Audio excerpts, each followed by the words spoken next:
relevant documents, the project file, the original documents were not provided to us. We suppose that during procurement, not one document, original document is submitted to the county.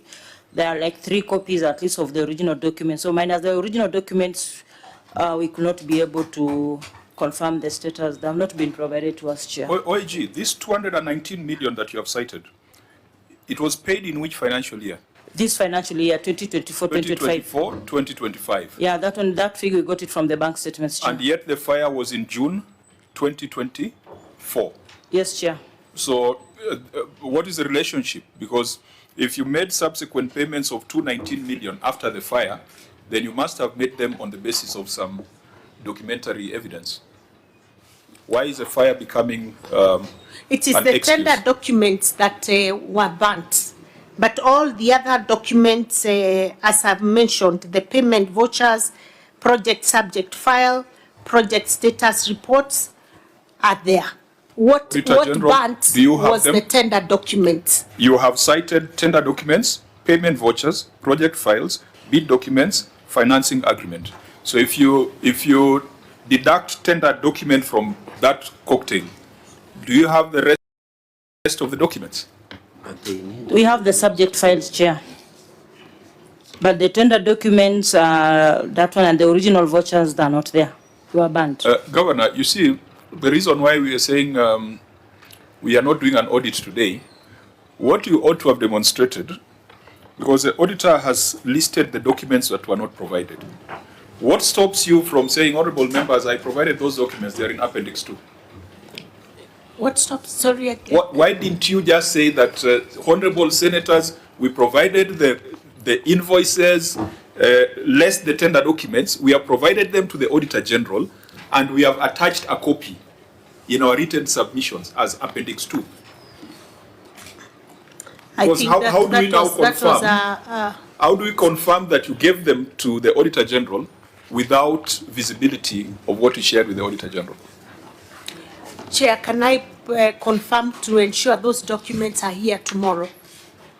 No, that will be new evidence, and it can't come after the meeting. Auditor Chair. General, can you confirm that you have the documents? Besides the tender documents?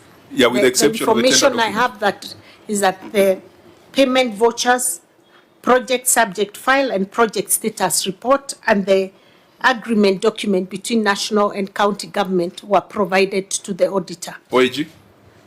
Thank you, Chair. We have the subject file. We have copies of the payment vouchers. However, the original documents is what we don't have. We may not be able to confirm minus the original document because copies. You are what's a specific original document of what? Of tender documents. The tender documents. But those are the ones that burnt, Chair. That's what I'm trying to say. Governor, let's not harass the auditor. The auditor is prosecuting a case. Sorry, I can't harass a fellow lady like me. If you have been a man, you know you have to be very careful. I also can't harass a man. Because if it would have been a man, I'm harmless. I'm harmless.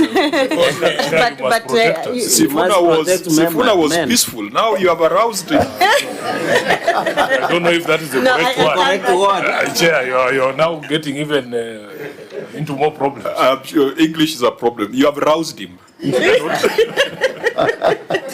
have awakened him. Senator Sifuna, you wanted to make an intervention.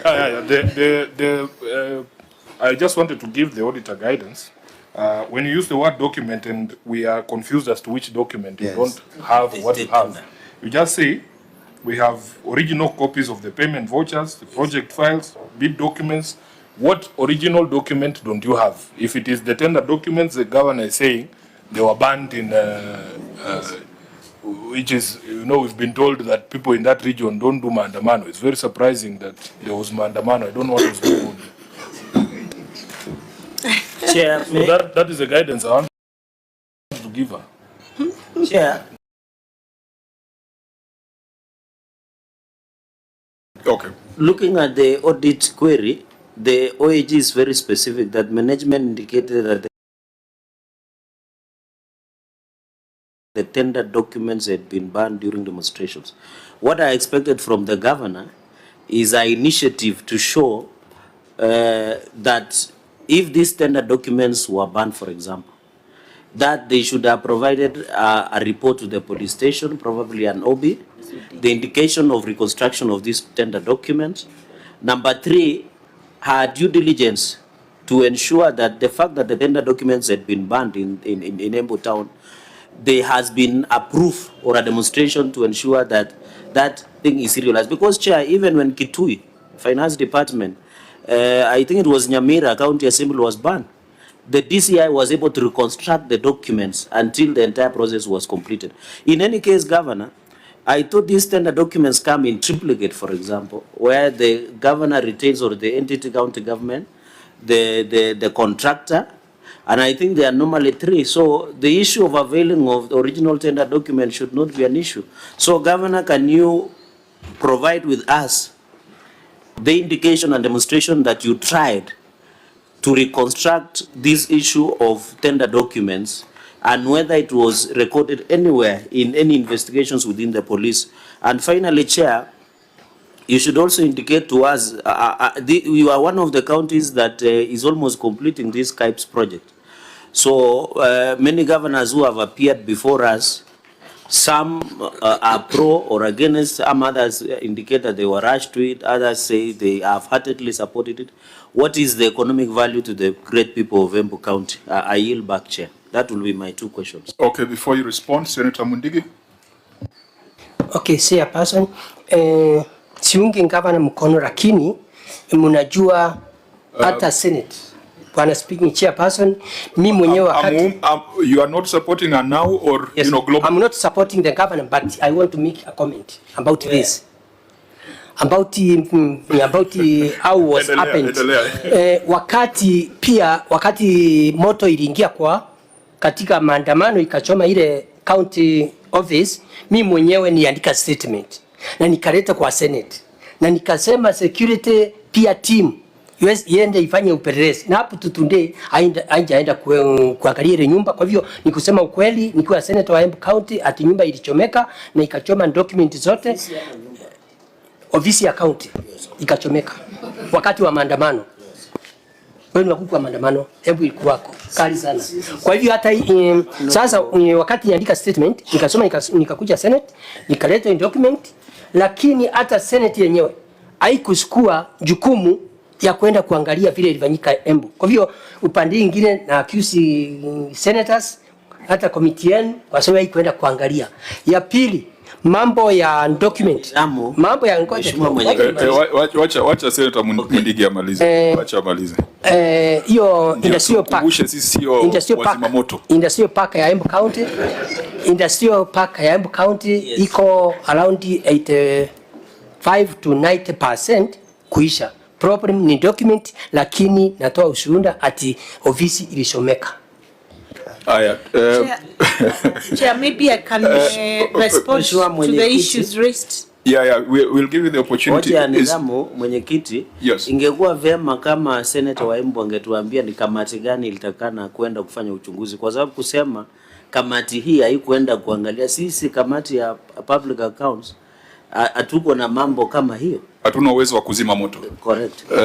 Senator Lelekwe, then Senator Dula. Chair, I think it will be easier for us to construct to get that tender documents from the contractor. I believe the contractor is there. That's why you're reporting that 80 to 90% of the project is almost complete.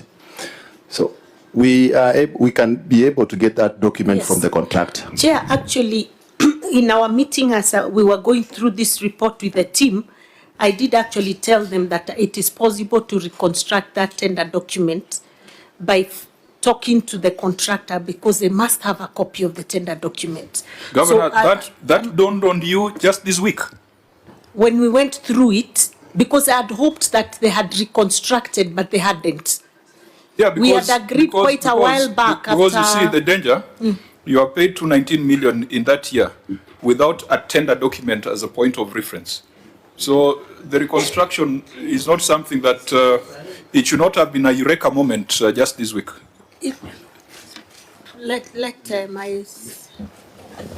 Because what were the payments based on? If maybe we want to clarify that the auditor is in her investigation is only talking about original document, and original document that was burnt down.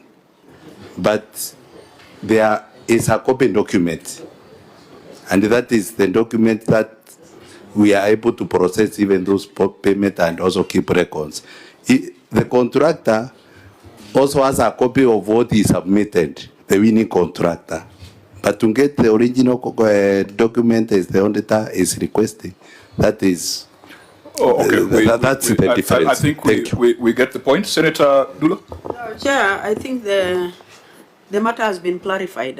If they have the copies of the document which can be actually verified, is enough. What we wanted the governor to say is that we are reconstructing the tender documents. Yes. Number two, we have reported to the police, and this is the OB number. You know, so that should be enough. Actually. Chair, what happened in Embu County in June 2024 is not a small matter. You know, our office was literally burnt inside. From outside, you wouldn't have thought there were ashes in there, and it's only last week on Friday that we've been able to get back to that office. We've had to, you know,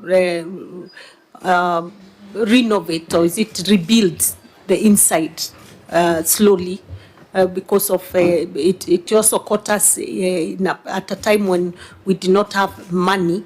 But so we definitely reported the arson immediately to the police, and we listed down all the files that had burnt inside. We had a room where we had stored all these files, and so that's actually what happened. So we did report. We have an OB number. The DCI promised to investigate. We've really never gotten to the bottom of the matter to date. Yeah, so I think there's a substantive issue around insurance of government property, substantive issues around asset and risk management. We'll deal with them at the tail end. I think that the last point now you should deal with is, we are told that you have paid about 438 million out of 500 million on this. I'll ask the county finance, please confirm. Yeah, total amount paid, and then that question to reframe what Senator Chirarge asked is that, from your perspective, is this a value for money investment? Yes, it is. And I'm speaking this knowing that, you know, there's the cry of creation of employment. And if you look at our county, our CIDP, there was a general demand by the farmers for value addition of our produce. And particularly this came from the dairy industry, macadamia, avocado, and coffee, where farmers were saying, can you please ensure that within these 5 years we get into some form of value addition, so that we are not selling our farm produce in its raw form. And so that's why when the idea came and the national government was willing to partner with county governments, let me admit that I was among the first governors to embrace the idea wholeheartedly, because I saw an opportunity, knowing that this was something that I had, you know, had a conversation with the people of Embu County. So yes, I want to admit that those that embrace the idea quickly are beginning to see some light at the end of the tunnel. It's been a journey, and of course, you know, people were also reluctant about our part contribution, and there were challenges. But those that embraced it, we've moved on. About 11 counties are now headed towards completion.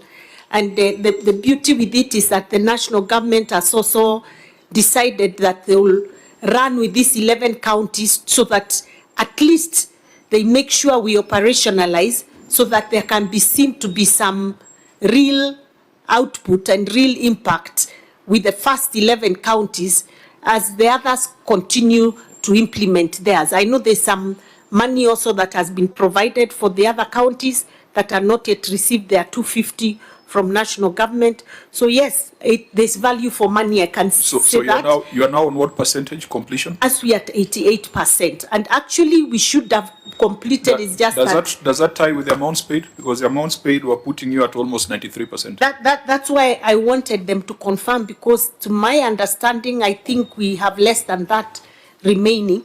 Yeah, CEO, maybe just the number. Yes, I want to confirm that as at in June 2025, we paid 416 million. 468. 416. 416. Yes. So that puts it at almost 90% in terms of the certification. True. So when is the expected completion date as per contract? Because the reason why I'm asking this, for us to frame our recommendation, because we'd also be happy to come and see a successful industrial park. The rest of your colleagues, more than half of them, have got fairly negative vibes about this. We'd be happy to come and see one that is functional, that can act as a test case for the others. When you visit, you should visit Meru. Meru is at 99% complete, actually. They're actually done. It's now operationalization. So you are at 90%. By when can we visit and see an industrial park in action? In action, I'm not able to tell you right away, because what we are at the stage where now we gave out the value chains, and we have developed our value chains and come up with investment plans that we've been developing between ourselves and the national government. Now, the national government is currently planning on how we can get the equipment that we need, where we want to do it ourselves or help small business people to come and do value addition, common user facility. They are willing to help us with the equipment for that. So Governor, for the 500 million, as per that contract, when is it supposed to be delivered? Before we go into the value chains? We should be completely done in another 2, maximum 3 months, because what's remaining are really exterior works, and there was a whole issue around waste management that hadn't been properly thought through, and that's what also is holding us a little. But we have people who are interested. We have had investor meetings that have been guided through the national government, and we have people very willing to come and start off. In fact, I've signed an MOU with a Chinese company also that wants to come and start off as soon as possible. So I think, members, this would be a good project to visit. And Kirinyaga, I think, is even ahead of us in terms of real investors, because I know I think the avocado value chain has somebody already at their industrial park. So yeah, there are a few success stories. We are not yet fully operational, but I believe by mid this year, a lot of these industrial parks will be at least operational. Fine. So yeah. Members, the issue here was the documentation to support the expenditure. I think we have agreed on how that should be dealt with. We will make recommendations for you to fast track completion, and for us also to come and visit. So we can move on to the next issue, which is undisclosed account payables. There was an issue here. Thank you, Chair. Undisclosed account payables, that issue was not addressed. I wish to prosecute. The statement of financial position reflects current liabilities balance totaling Kenya shillings 1,722,877,451. However, the balance excludes a liability in respect to transfers from special purpose account amount of Kenya shillings 10,167,300, which was borrowed from the special purpose account but was not refunded back to the account. Further, the payables have been classified as current liabilities. However, review of the payment plan forwarded to the Controller of Budget showed that the payables totaling to Kenya shillings 1,429,250,047 were to be settled between the financial years 2026-2027 to 2032-2033, 6 years financial period, which should have been classified as long-term liability. In the circumstances, the accuracy and completeness of the current liabilities balance of Kenya shillings 1,722,877,451 could not be confirmed. I submit. Governor. The schedules provided to support the figure 1,429,250,047 payable between 2026-27 to 2032-2033, a 6 years financial period, which should have been classified as non-current liabilities. The observation has been considered and shall be implemented in future reports, while the 10,167,300 was not a borrowing but an inter-account transfer, which was appropriately journalized and authorized. And there's a journal entry in Appendix 2A, Roman 2A. So there are two issues there. Auditor General, could you tell us your assessment of Appendix 2A and that response by the Governor? Chair, for the second portion on the issue of the non-current liability, that one can be carried, will be considered in the financial year 2025-26. However, the 10 million, the way it was accounted for, because it is still in their books. One book is showing a receivable while the other one is showing none. It's up to them to do the reconciliation, Chair. Now let's speak in English. You have said 10 million was borrowed from the special purpose account but was not refunded back. Yes, Chair. And in the account, it's showing as a liability, a debt. But in the executive, it has not been disclosed. So what is the essence of Appendix 2A? What are you trying to demonstrate with that journal entry? I mean, it can be a piece of paper that was run in River Road. Can you explain it?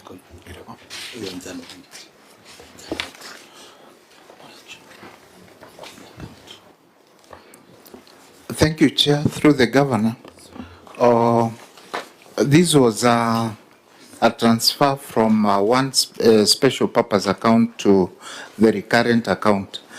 The figure in our financials that indicated the amount transferred from the CRF, this was erroneously included there. No, wait a minute. Don't confuse us.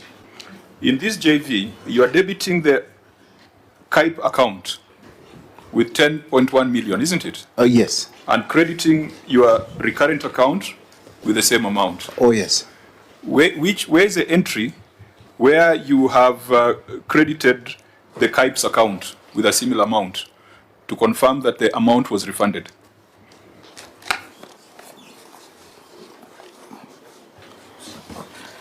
Because this JV just confirms what the Auditor General has said. Where is the entry that brought the money back?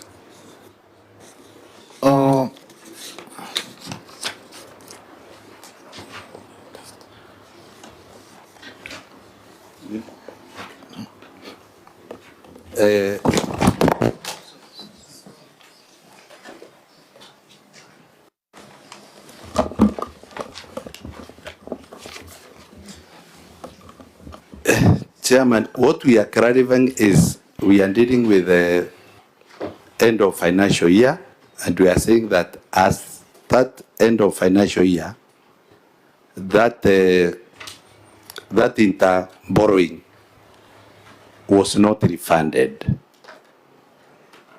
and in our financial statement, that is what you need to either demonstrate, or you say we agree with the Auditor General, and therefore we make recommendations. Because it was in borrowing, to collect that, we will do contra entry. No, this is not a JV. This is not just a JV. This is cash moving from a special purpose account to which the monies deposited are monies appropriated by the Senate. KIPES is a conditional grant. And part of the conditions is for you to open a special purpose account, just like Flocker. Now, what you guys are doing is that when you run out of cash, you go and raid Flocker, you go and raid KIPES, you go and raid KDSP.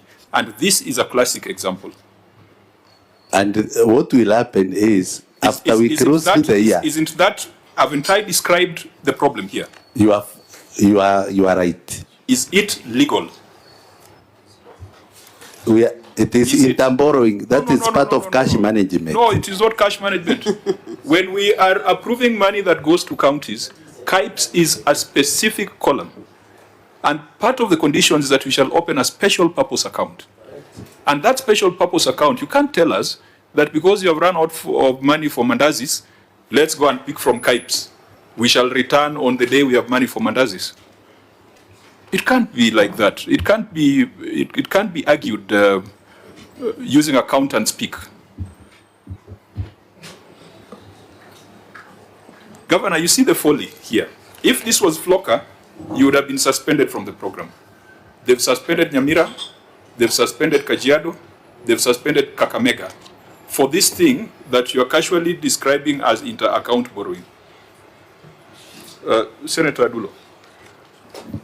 Chair, I don't know whether I see or listen to the auditor, because he was trying to explain something else. She specifically said reconciliations were not done.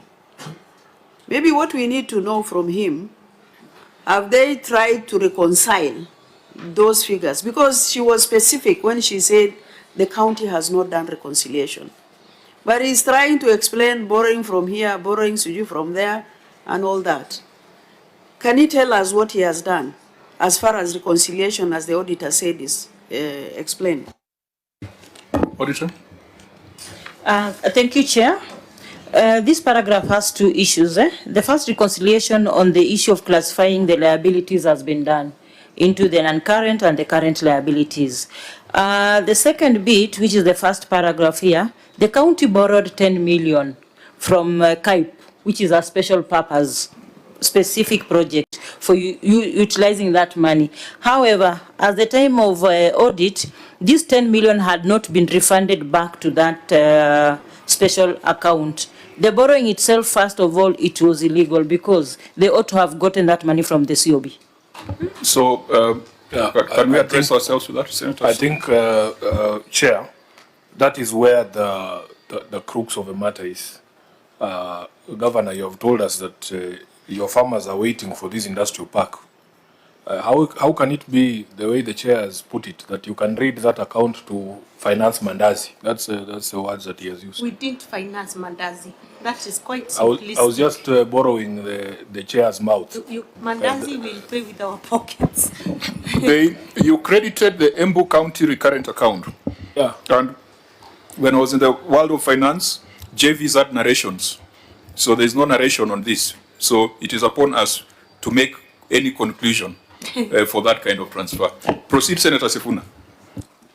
Yeah, thank you for the protection. You know, she had said she would not harass me, but without you, very safe. So that is the crux of the matter. If your officer there has acknowledged that there was a problem and the auditor has properly classified it as an illegality, then, Governor, you have an explanation to give the people of Embu. How is it possible that money meant to build an industrial park is being used to finance mandazi?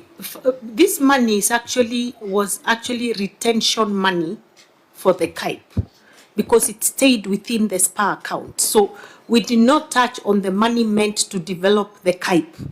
And I think it is very, very important that goes out, because if that was the case, Chair, I would not be number 2 in the county in implementation of KIPE.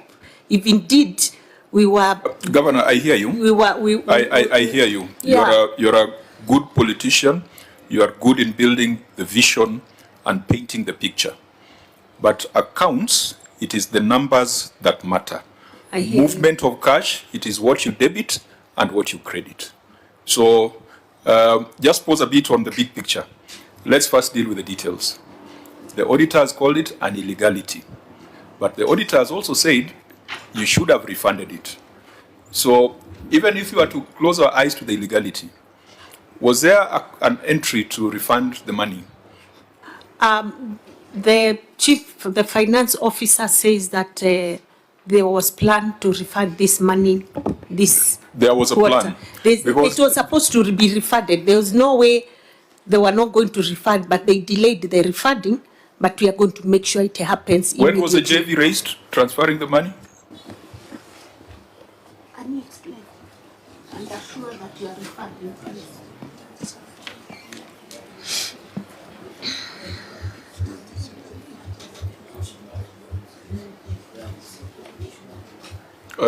Officer?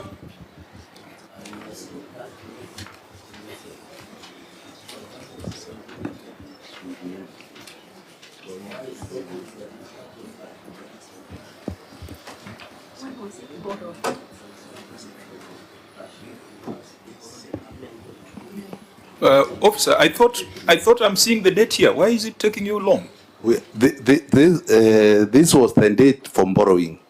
That was the date for borrowing. Yes. Which was? May. 21st of May. May, yes. So when did you intend to refund it? We were to refund by the close of the year, the same year, June. Which should have been captured in this financial statement. Yes, but unfortunately we were not able. And what did you use this money for, now that you're disputing the Mandazi analogy? No, we are saying... So what was the money used for? When you move it to the Embu County recurrent account, what kind of debits do you do there? Maybe I cannot be able to recall now, but... No. Broadly speaking, what kind of withdrawals do you make from the recurrent account? Is it operations? Let Is it me development? explain. Is it salaries? Let me explain. Chair, around the month of June, we had what we were calling a Buddha Buddha Summit, where we were launching the Buddha Buddha Circle. And he came and told me, we have no money. There's no money yet. There's a delayed exchequer, and the summit was here. And this money we had undertaken to give to the circles. So part of that money went to the circles, and therefore should be refunded in this financial year. Members, between this and the housewarming, because there was a delay. Which one is a bigger sin? Chair, I think this is worse. But, This is worse. The clarification I needed is 21st of May of which year? 2024? Or this year, last year? 2025. 2025? Yes. Governor, how many exchequer releases have you received since that time? And you don't seem bothered that you need to refund this money. Governor, just 1 minute. We appreciate your honesty. Yeah, I don't like lying, because you see, if the money didn't go to my pocket, You actually don't have a choice. then I have no reason. Are you not under oath? And you have been appearing but people before- lie under oath, Senator Sifuna. We've seen people you should mislead not, this house under oath. So I've been here and I've seen us misled even by somebody under oath. Chair, the only clarification I want to make, Governor should not feel like honesty in the House of Parliament is a favor you're doing at. No, I'm not doing a favor. I'm doing what I should say. You're not special. You are under oath and you have an obligation constitutionally to tell the truth. But that is exactly what I've done. Are you disappointed that I talked the truth? I'm not saying that. I'm saying you cannot He looks claim like it. he's disappointed that I You told cannot the claim truth. it as a badge of honor. You are expected to tell the truth. Order. It's an honor to give you the truth, Please, don't Senator. claim it as a badge of honor. You are expected to tell the truth. You are under oath. But I didn't do so. It is you who is saying so. Governor, I didn't say so. Could you Senator, address Senator Sifuna through he's the also chair? now he's harassing me. No. Chair, you must I will protect make me that from Senator determination Sifuna, if I because he's feel now harassing me. you are harassing the chair by talking when the chair is talking. Please listen to me. I started by appreciating your honesty. Thank you. Because other people would have claimed that the money went into general budget support. You have made our work easy. That you raided the KIPES account to finance a border function. And that honesty is important. And members, for us, now it is upon us to make our determination and to make our recommendation. Just 2 days ago, we had a similar case where they raided the deposits account to finance a housewarming for the Speaker's residence. So, I mean, it's just same thing, maybe different flavors. I think, members, let us make a determination on this. The ruling that we gave 2 days ago must be the ruling that we give on this, on the illegality, and the fact that such borrowings cannot be accepted, particularly if it's money that came through the hands of the Senate, because we know KIPES and we know the fight that has been there. We know the fight that we have put up so that that money is not withdrawn at the center. So I don't think any protracted argument is going to change the facts. It was an illegality. It was to be refunded. But even that refund would not cure the illegality. That refund was not done. But now we have an idea on what the money did. It was not for Mandazi, it was for border borders. But Chair, that clarity on, because we are aware how many exchequer releases have gone to Embu County since May of 2025. We need an explanation as to why refunding this money to KIPES is not a priority, including, Chair, when we were in Mombasa just recently, the Treasury showed us a disbursement schedule, and I believe there was money that was released to Embu County this month. So how is it not a priority to refund something? And it is you've already broken the law. You are not in any hurry to repair the damage that has been done from a legal perspective. So Governor, perhaps it would be neater, either you or your officers, now that the refund has not been done, to give us some commitment to which we can hold you accountable. Chair, I'm promising you with the release that we have right now, because there's some release that came, we are going to fully refund the 10 million. Okay. So then members, as we are doing our report and sending Chair, our report to the House, will determine what to do with the illegalities. Chair, also, we realized that it was an illegality, and I want to promise that going forward, that is not going to happen again in Embu County. It's the first time we did it, I think under immense pressure, but we will never do it again. I think that's good. I want to promise that going forward. No, it's that's good enough in terms of a submission. We will, when we are writing our report, we will determine what to do with that illegality.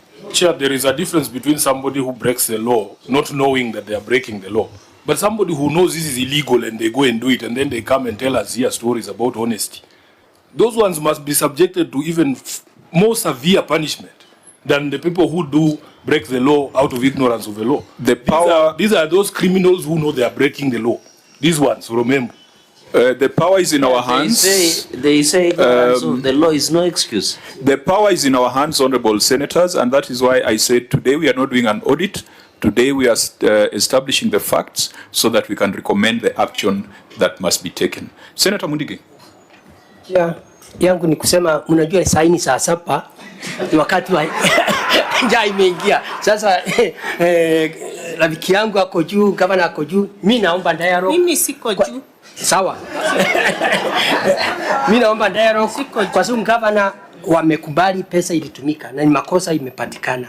Ile kitu muhimu katika ulimwengu ni mambo ya dialogue. Bora gavana apatiwe time aende arudishe pesa before muweke recommendation. Bora tu ni yeye aseme atakaa muda gani kama amerudisha pesa. Hiyo ni kitu kidogo. Yes, makosa ilifanyika. We have undertaken, we are going to refund that money immediately. It goes through the COB. Okay. No. We need to close this. I need to provide guidance that Senator Mundigi is, you're a friend of the committee, not a friend of the governor in this current setup. So don't forget that. Asante sana. Can we proceed to the next one? Maybe just on the appendix 1 on prior year matters is what will happen.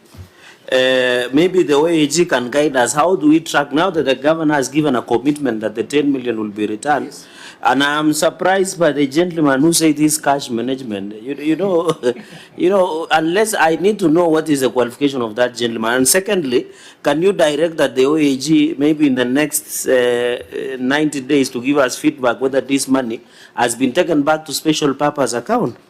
And finally, to ask Mundigi, this is a constitutional process under Article 229. There is no place for dialogue. Dialogue, we can do it in the village, but here is Article 229. Consideration. Lakini pesa itarudishwa hata kama makosa ilifanyika. No, okay. I think we need to proceed. We have had enough information on this matter for us to be able to do a recommendation to the House. Let's go to the KEMSA debt and reconciled KEMSA debt. OAG, you had updated that this has now been reconciled. Yes, Chair. So let's not spend too much time on it. On voided transactions, there were 862 transactions amounting to 313 million that were voided. OAG, we had asked you to confirm whether the voided transactions related to approvals that had been granted by the Controller of Budget. Chair, I wish to confirm that the voided transactions had not been approved by the COB. Okay, so honorable members, unless there's a residual matter on that, we had gotten the brief earlier, we can proceed to the next section on emphasis of matter. We shall take note of budgetary control and performance and go straight to pending accounts payable. Here, I think we'll spend a few minutes because it is a matter of concern. OAG. Thank you, Chair. Pending accounts payable. Review of the budget revealed that an amount of Kenya shillings 100 million was allocated for the settlement of pending bills against a total outstanding balance of 2,207,376.10 shillings, disclosed in the audited accounts for the year ended 30th June 2024. An analysis of the aging schedule of pending bills revealed that the current year payables balance total to Kenya shillings 1,560,148,304, while the outstanding payables balance for the last financial year was Kenya shillings 1,520.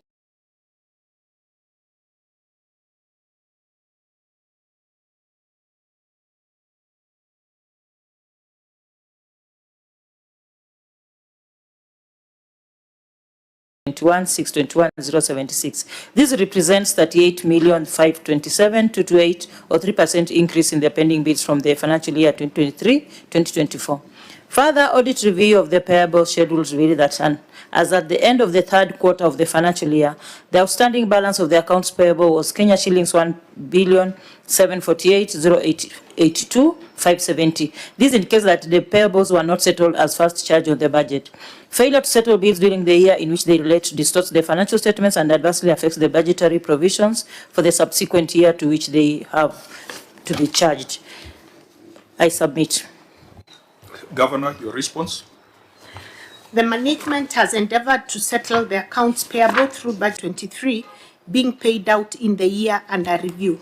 There was, however, an additional bill of 333,718,734.46 attributed to the shortfall in own source revenue. Appendix 3, movement schedule. Auditor.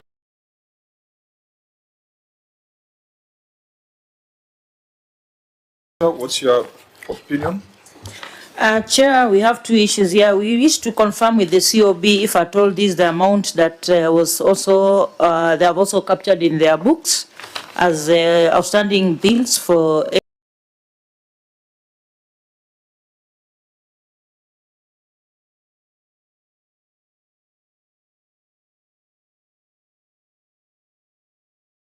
Embu. And number two, they need to give us the current status on how much they have paid. COB, do you applied your mind to it? Yes, Chair. Okay. I wish to report that the County Executive of Embu, their pending bill is at 30th June of 2025 stood at 1.1 billion 746 million 909,550, and this pending bill has been broken down. The bill was 924,184,654, so making a total of 1.746 B. So this data is based on self-reporting by the entity. Thank you. Chair, I'm a bit confused. The document that the governor has referred us to at Appendix 3 has totally different figures. The thing I noticed about that document, though, is that it doesn't have a date. Maybe the governor can clarify to us what is the date. There's no date on this Appendix 3. These figures are as of what date? Because the COB is giving us a different story. And secondly, if the governor can explain to us what she makes of the requirement that pending bills be a first charge on the county revenue. What does that mean to her understanding? Chair, in addition, if the governor can note down from the audit query that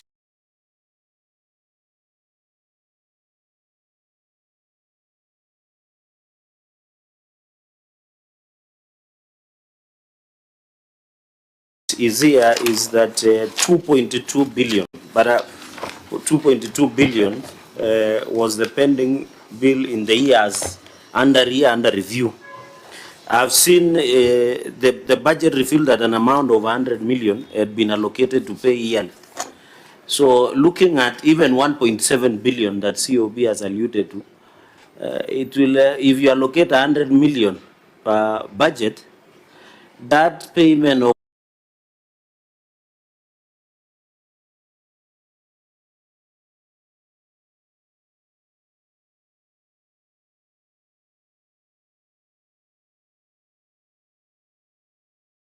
1.5 billion will be paid longer until Senator Mundigi would have gone to retirement. So what strategy is the governor putting in place to ensure, because governor, I agree, this could be the pending bill of the previous governor. But you have to agree with me, there are many businessmen and women who are suffering because of this pending bill. You and me know that. So what strategy have you put in place to ensure, at least realistically, in the next 2 to 3 financial year, God willing, you will be re-elected, and I believe so, you are able to sort out this in 2 to 3 years, that is under the financial year. So this 100 million, don't you think it's too little for the for ensure that this 1.7 billion can be paid as of what the COP are saying? And I know you are businessmen and women of Embu. This as the first 0.2 billion. And the first thing we did was to form a verification, a pending bills verification committee to help identify which were genuine pending bills and which were not. And out of that, it went down to 1.4 billion because the rest could not be verified. Either there were no documents, or if you went to the ground to look at the actual work done, you'd find nothing has been done, yet somebody wants to be paid. So that has been, I think, a back and forth conversation between us and Council of Controller of Budget and OAG position, saying, can we reconcile these pending bills, because we have also done our own internal audit to confirm what is genuine, what is not. Be that as it may, it's important that I say in the last 3 years, we spent substantial amount of money trying to clear these pending bills. We have paid, I had about 558 million pending bills of staff remittances that had not yet been remitted accordingly. We've been able to clear all that. We had heavy pending bills with KEMSA, and we were able to pay close to 300 million. We went further now to start paying the pending bills by individual contractors, which we still continue to pay, except that it's still a struggle, because at the end of the day, if I say that my development vote is anything between 1.7 to 2 billion on the maximum. So if I'm to focus purely on paying those pending bills, for sure, I'll never do anything in the county in terms of my project and programs that I had promised my people. So it's usually a very tough balance between paying historical pending bills and still staying true to one's manifesto. And that is why this financial year, we reduced it, because we realized we've been spending so much money trying to clear these pending bills in the past 3 years, but we don't seem to be going very far, and yet here we are, an election is around the corner, and I must deliver. So those are the challenges we have, but I want to undertake that we'll try and enhance this amount in the next financial year. I know balance between making sure our development agenda does not die off, as well as paying these pending bills, Chair. Just off the top of your head, Governor, first I needed clarity on the Annexure 3. It doesn't have a yes, date. Let me ask the chief officer, please, and your team, if you could clarify the dates. As he answers, because you have painted a picture there that you need to balance between development and payment of these bills. Most of these pending bills actually arise from projects, which is what people interpret as development. Maybe you'll give us what is the spread like in Embu in terms of how much, what percentage of your entire revenues are you utilizing on development, and what percentage are you at with recurrent expenditure? Through the governor, chair, we comply with the requirement of the 70-30% rule of the PFM. Thank you. So just give the figure, give the average percentages. Average percentage. The, last financial the year. Absolute or the percentage? Percentage. Percentage. The percentage, the actual or the budgeted? My brother, how much, what percentage of the revenues of your county do you use on development in the last financial year? 30%. So 30% is going to development, 70% to recurrent? Yes. The picture might be different, Prof. Looking at your financial statements, 33% goes to compensation. You've got a huge chunk that goes to health facilities. In fact, there's a huge surplus at the bottom, which we must put into context. But from the question of Senator Sifuna, I think he's trying to find out whether employee cost is putting pressure on you. Certainly. But it is not. Certainly, I found it at 50, almost 52%. At 52. Yes. So now it is at 30.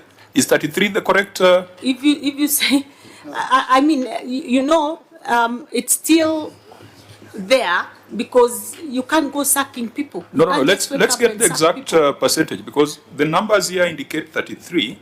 But is that what? 33 for what? On compensation? Is that the reality?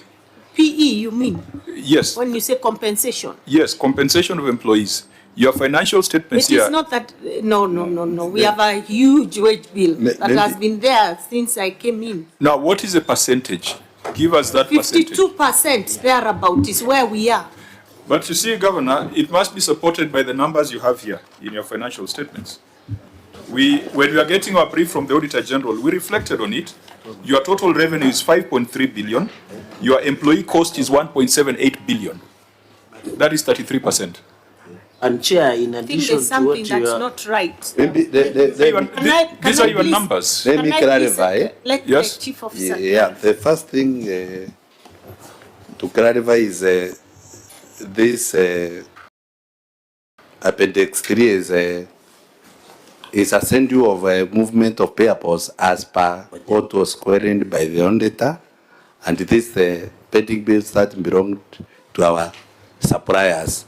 And what we are saying... That was not the question.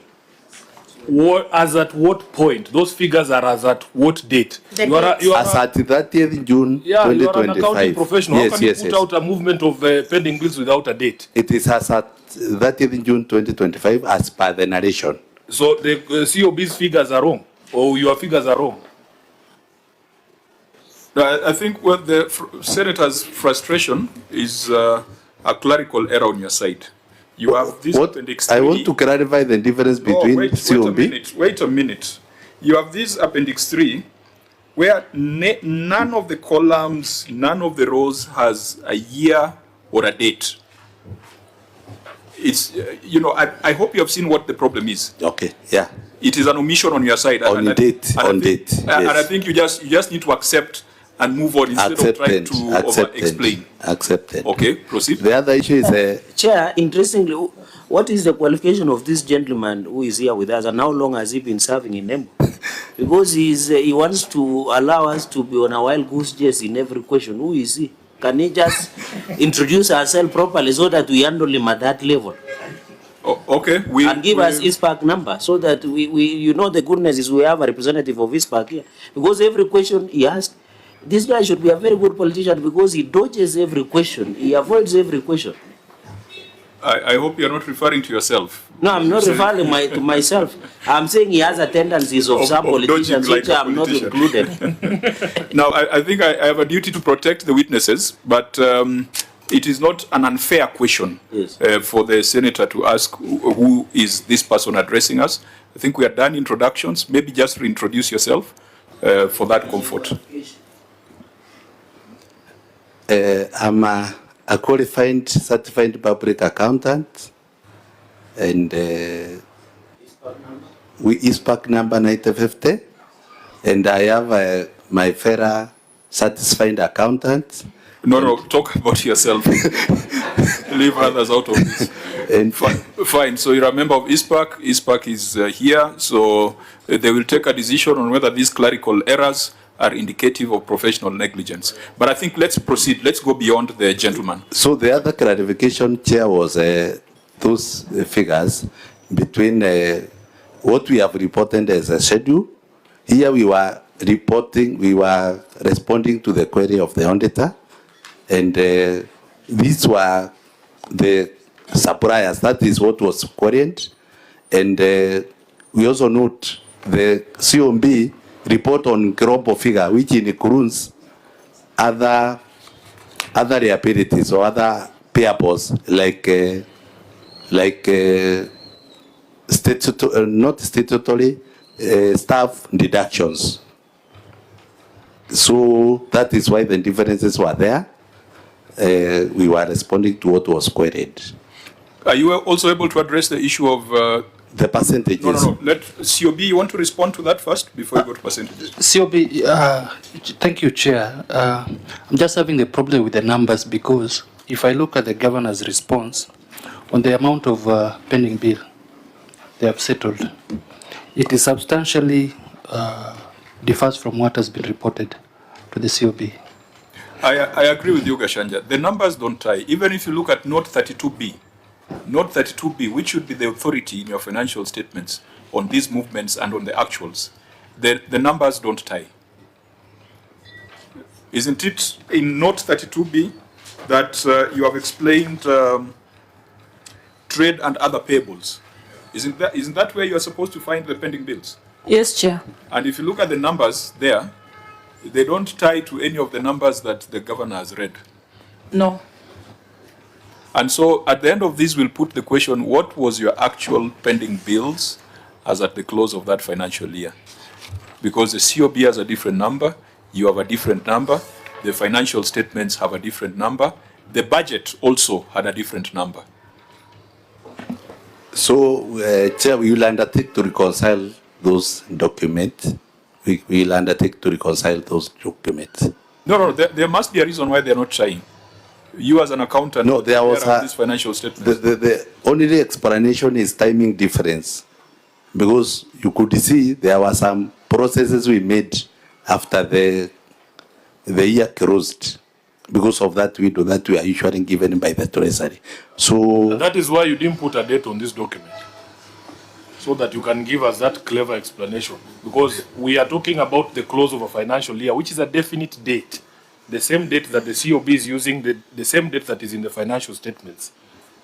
Yeah, Governor, you are just a minute, just so that we agree on the numbers that perhaps you're quoting. Assuming that your numbers in Appendix 3 are the numbers that you own. Are these the numbers that you can support? The ones in Appendix 3? Yes. Then you have numbers in Note 32B, which were certified. That is 1.7 billion. Your number here is 1.5 billion. So which one do we use? And I've explained this sendo is for suppliers. The difference is other payables, and I've only stated that there were payables. The total for suppliers here is 1.527. Yes. 1.527, yes. Not 1.56. Yes. So you still have a gap of 33 million.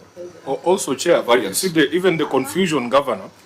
Look at the title of that document, Appendix 3.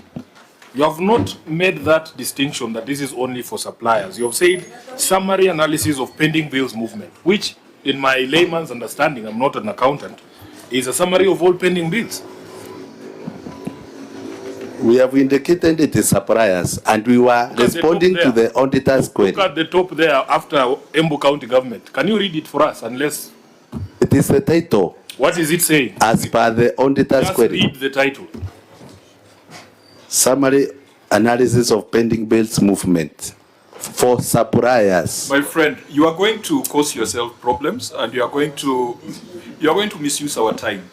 Just 3 minutes ago, you accepted that there is a clerical error here, and you continue arguing as if this is a perfect document. Do we take this as a perfect appendix, or you are owning up that there are some descriptions that were omitted?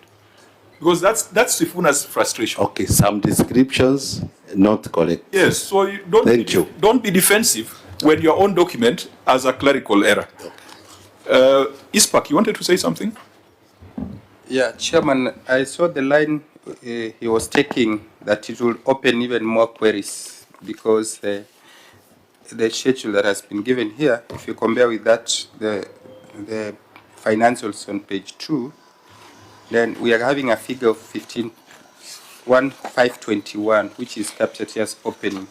So if we go further, we'll say now the closing they have given here is as 1560, as at what date? So I see a gap. Maybe we just close on that topic. It has a lot of gaps that maybe the county and the auditors here will have to address. So, is that normal within your profession? It's not. Okay, so what is the figure? What figure do we take, what do we report to the House as the total, nowadays they are not called pending bills, nowadays they are called trade and other payables, isn't it? Yes, Chair. So what figure do we take to the plenary as the closing trade and other payables for Embu County as at 30th June 2025? 1.74, the one that is in the statement. 1.748082,570. The one in financial statement. What is in the financial statement? Just read that again. 1,748,082,570 as per in the auditor statement. Just a minute. That is which one? Which statement is that, CEO? Your statement of financial position has trade and other payables at 1.527 billion. And that excludes the staff payables of 177 million. Isn't that correct? That's what you're trying to explain. So what should be the closing balance? You are not supporting that entry has a closing balance of 1.704 billion. And we are not being petty, because a difference of 20 million or 10 million could be pending bills for 20 people. So what is that number? Because it can't be a moving target. This is like election results. It can't be today it's 1.704 and tomorrow it's 1.784. What is a number? And I'm surprised you are deviating. I don't know whether you restated your financial statements, because what I have here is 1.704. You have read 1.7 something else.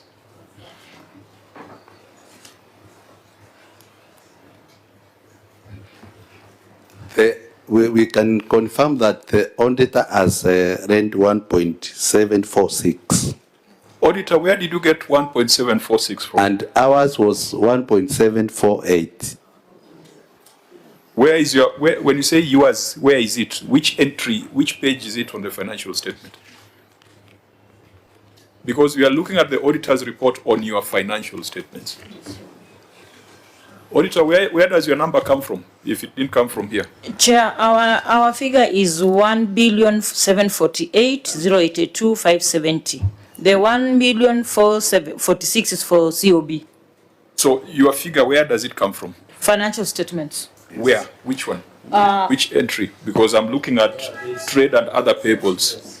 It when you reads, go to the financial statement of position, page 2, numerical 2.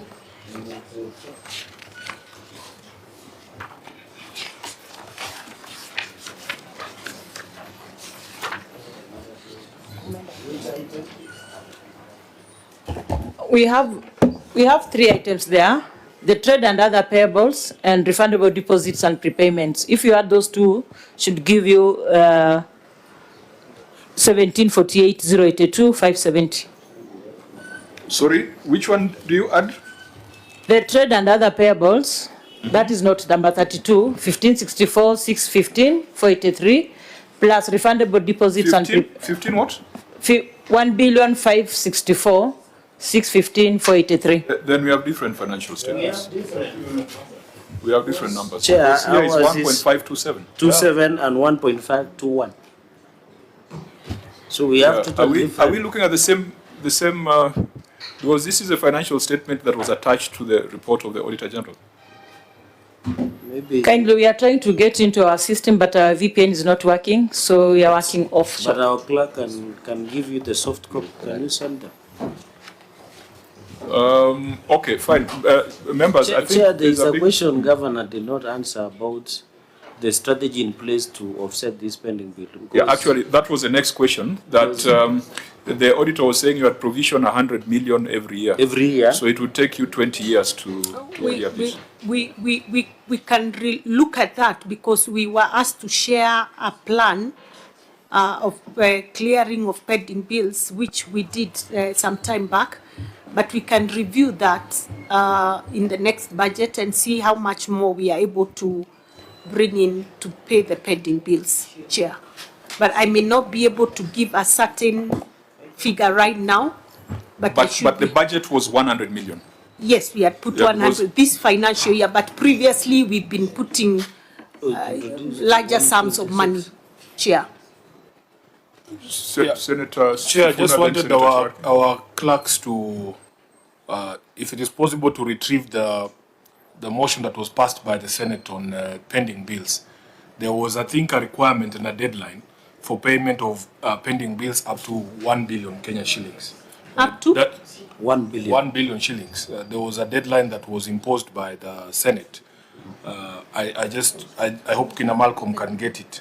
And secondly, it would have been nice, Chair, I don't know where we can get a breakdown of those pending bills. Because some of these small businesses will be very interested in the conversation that has happened here. That when there is pressure for border events, money will be found, including raiding accounts illegally. But these small pending bills, and I would want to see even the aging analysis for these small businesses. They will be asking, why can't we be given priority as well, just like these functions are being given priority? Chair, let me report here, and I think it's important. Just a minute. Let me. I might give you an no. Governor, relax. 2 days ago, we were here with the Public Sector Accounting Standards Board discussing the accrual basis of reporting, and it emerged that whereas under cash basis you would have an annexure with all the pending bills, under this reporting format, we don't have that visibility. So Senator Sifuna's concern is something that we had already escalated to the Public Sector Accounting Standards Board, that we want to see the details. So I think before the governor becomes defensive, I just wanted to say that it is something that we have flagged with the Public Sector Accounting Standards Board, that the Senate wants to see the detailed schedule of people who are owed money by county governments. So I wanted to make that clarification. Now you can... Yes, I wanted to say, Chair, that we have been paying pending bills. Actually, we prioritize the small,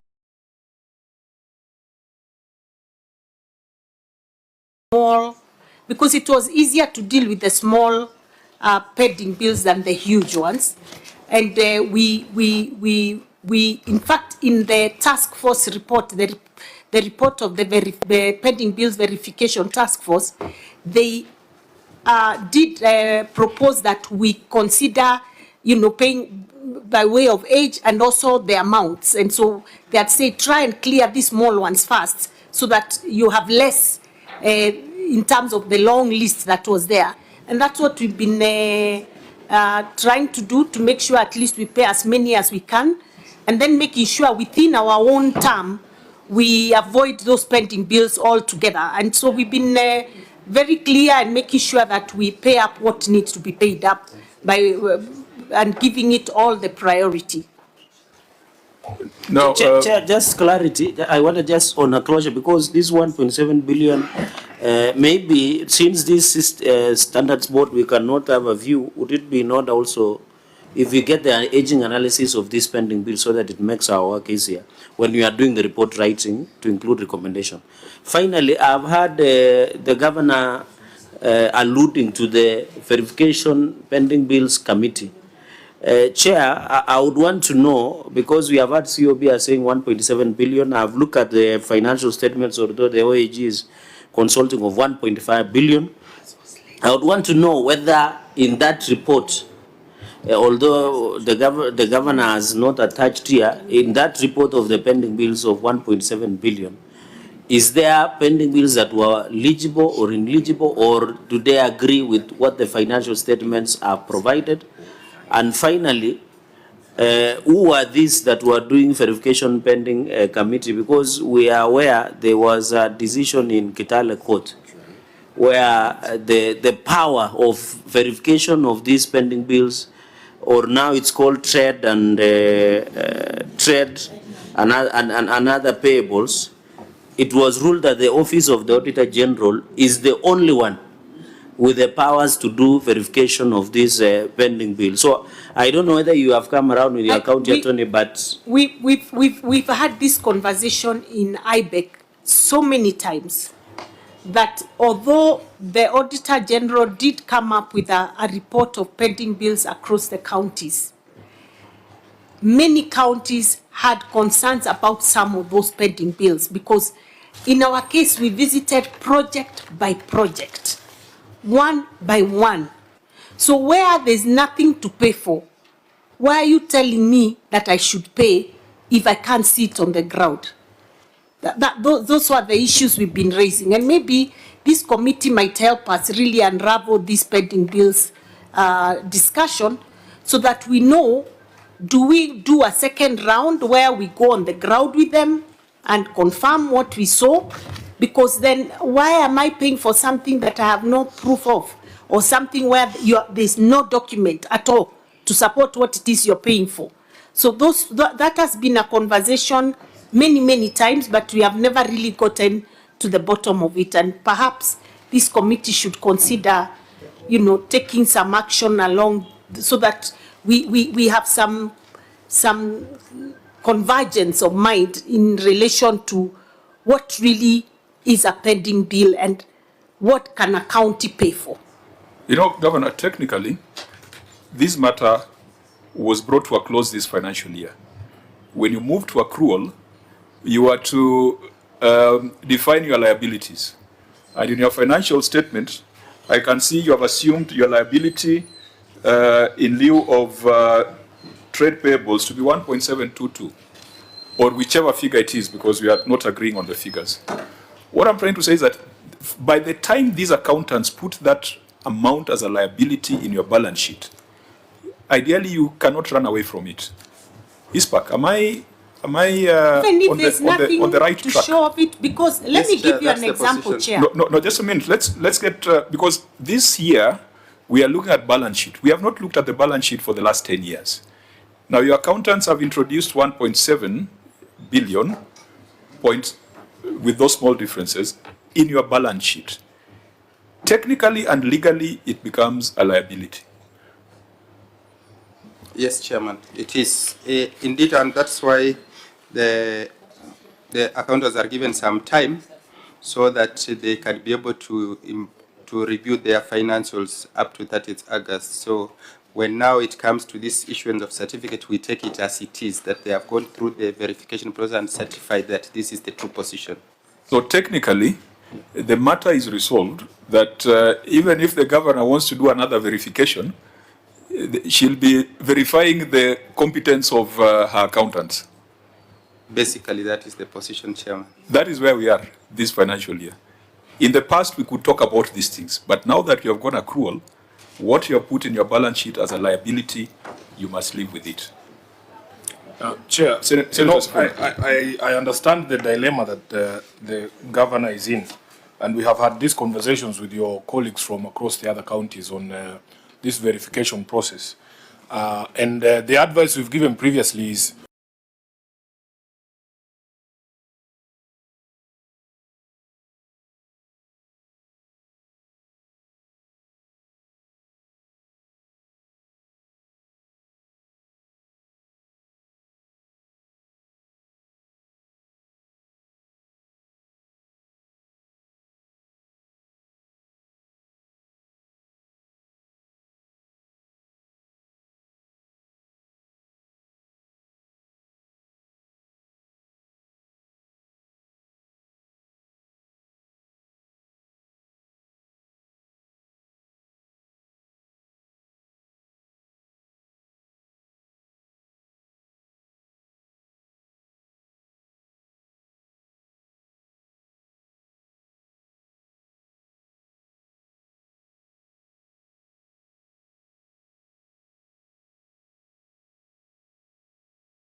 maybe you pay attention so that could we get your attention so that Sorry, yes. the other resolution we made as a house is that you do not begin any new projects until you're able to clear your pending bills. You know that is killing us, honestly. Just a minute. I am just taking you through the resolution, and we did write to you as a house. I have not seen a letter from you saying you are killing us. I don't know why you are telling me now. Governor, that was the resolution of the Senate, not Sifuna, the House. And we communicated this resolution to you. We have not heard from you, either individually or as a council of governors, saying that the resolutions of the Senate are not implementable. You see? That is the sort of relationship we would want with the council, is such that if there is issues like those, you communicate. So I wanted you to confirm. Are you in compliance, first of all, with the resolutions of the Senate as a county government? Certainly not. I am not, because to tell me that I cannot start any new project until I clear pending bills, and the practicability of it is not possible, because you know, I came in on some promises, on an agenda, and that must be a priority, both to me and the people who voted for me. So to tell me that first pay the pending bills, and if I have a development budget of 1.3 billion, 1.5 billion, then I have to first pay some 2 billion, then is really crippling the work of government. And so that's why I'm saying we need to have very, very candid conversation around this issue. It's not enough to, and while we appreciate that the House, the Senate, you know, will pass resolutions, will pass motions, I think it's good that we have this conversation. And I must say, yes, I admit that I should have written back to say, I don't think this is possible because of 1, 2, 3, 4. I didn't do it, and I think now I should. I will actually make sure I do so. But also say, Senator, you asked, have we communicated to these people? What we did after we did the verification, we had a presser, and also we posted that we now have done this. We have some verified pending bills. We are those that are not fully verified because certain documents are missing. Please, if you look at the report, and because we communicated the report also, come and bring the documents. Then and some people actually brought documents thereafter. So yes, we did communicate, but let me say we didn't do individually to the different contractors. Now, I've gotten feedback from the OAG about this confusion in numbers. OAG, what is your guidance on the numbers that we should rely on? We rely on the numbers which are in the financial statements. Although our query was based actually on their own schedules that they had provided to us. We were comparing what was outstanding as at the end of 30th June 2024, which was 2.2 billion. And from their own analysis of the aging analysis provided by the county, the schedule had current payable balances of 1.1 billion 560 148 304, while the outstanding payables balance as the last financial year was 1 billion 521 621 076. These are trade payables. This represented an increase of 38 billion. So we actually provided our report based on the analysis. Yeah, you see, the numbers don't relate to what we have here. Did they resubmit their financial statements? No, the figures that are there are correct. What we reported on was their analysis, the nitty-gritties. Okay. The analysis provided by the county. Fine. Let's not get lost in the trees. Let's go back and look at the forest. And I think that the first recommendation we must make is that there has to be a reconciliation. Numbers must be consistent, whether it's COB or OAG or the entity, so that we have an exact number, even if it's a variance of 200, 300, but it cannot be a variance of tens of millions. Number two, Governor, I will repeat this. The fact that your accountants have introduced 1.7 billion in your balance sheet, you must go back and confirm that that is the amount that should be there, because once it is there, I don't know how it can move. ISPAC, once you have 1.7 billion as a liability, it can only move if it has been paid. Not verification, payment. Yeah, payment. Yeah, so or write-off. Or write-off. So once you have assumed 1.7 billion, then the stories of we are still verifying technically does not suffice. So go back, have that conversation with your team so that you can agree that that is a liability you are carrying.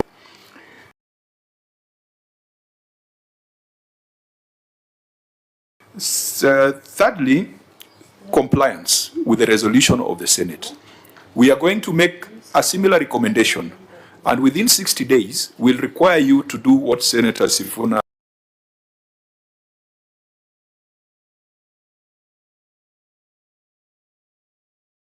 has asked, to write back to us, to tell us that you have complied, and if you cannot comply, give us reasons why. Fourthly, you must scale up your ambition.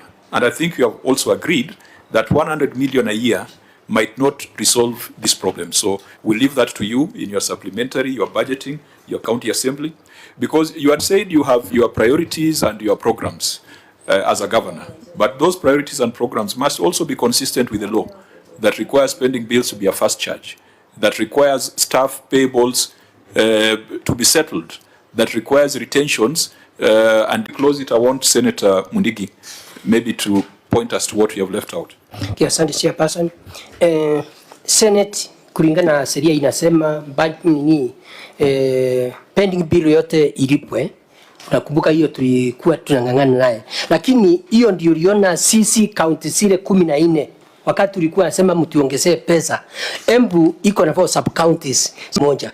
Sasa wakati governor aliingia alikuta pending bill hiyo inasemekana 2.2, alafu unakuta hata wafanyikazi hawakuwa wanalipwa pesa juu ya pesa uzeeni, ikawa kuna deni about 500 million. Ile najua hizo alilipa ndio wafanyikazi waweze kutulia kazini. Kwa hivyo ile pesa kulingana na mimi najua governor anafaa alipe hizo pending bill, lakini najua atangangana kwa sababu mwaka huu mlifanya vizuri, zile county 10 zile county nyingi kwa ni mmoja wewe, ile pesa tulipata najua kama Embu tumepata around 600 million. Kwa hivyo sio anatetea nearest, ilikuwa nearest. Sio anatetea nearest. Sio anatetea governor, lakini ni kusema budget inakuja.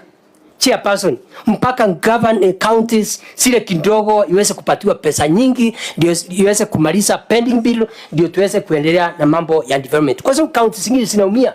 Embu County ilikuwa haina chochote, ilikuwa na shida nyingi, na ndio naona tuko na changamoto ya shinda kwa hii mambo ya audit. Mimi naona tusifungue mjadala. Naona tusonge mbele.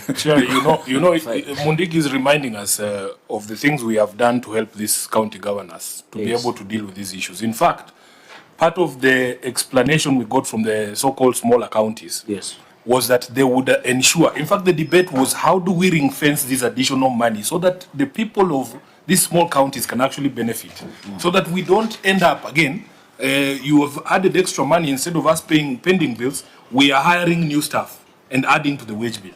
So it is a critical conversation, and this week, Chair, we've been dealing with an issue here, which you framed as contempt of parliament. It has reminded me of another conversation you had with the COG on this question of remittances to the council. Yes. That even after the Senate passed a resolution to say that those payments were illegal, the COG comes back to the Senate and says, this is something we cannot do.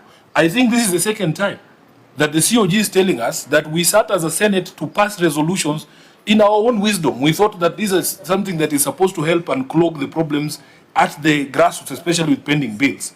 We are now hearing the governor is saying she's going to write to us now to tell us that we were not wise to pass things that cannot be implemented on the ground. Perhaps you should... I don't think those are the words I would have used. I would not say...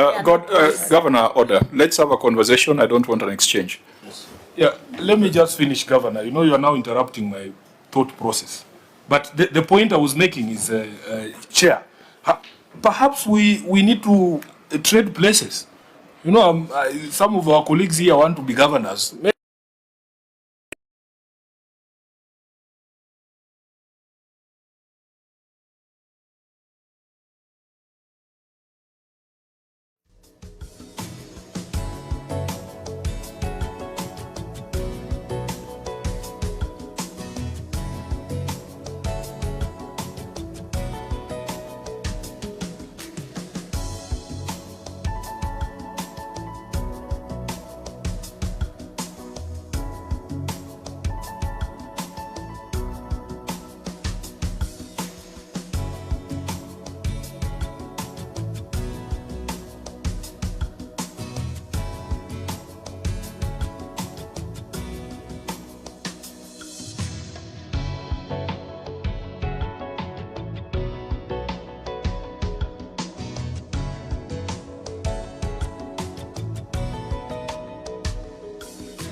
reopen I will not. I will not. I want to say the following.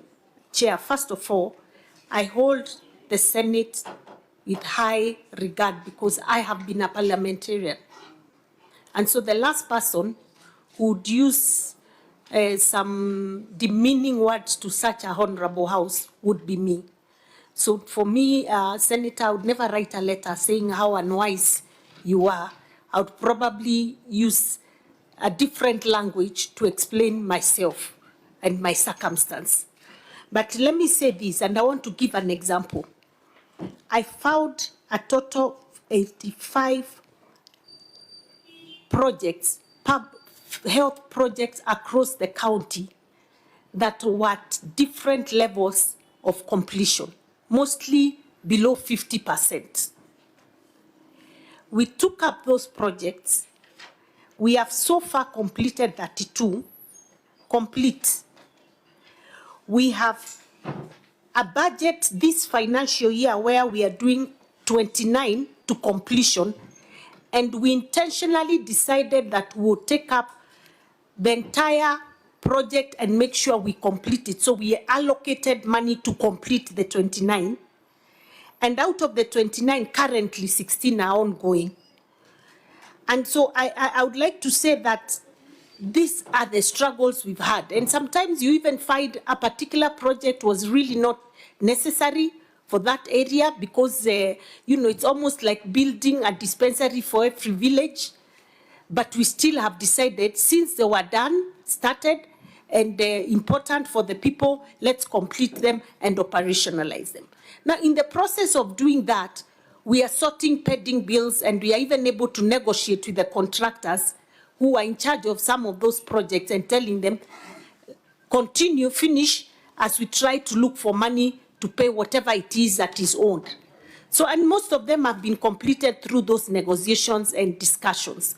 So we are not completely blind to the fact that we need to clear these bills, because some of these are projects that were important for the people. And that's why I've given the example of my health department that was, I think, the worst in terms of these pending bills and stalled projects, some for many, many years, and we are now completing. I think, Governor, thank you for that.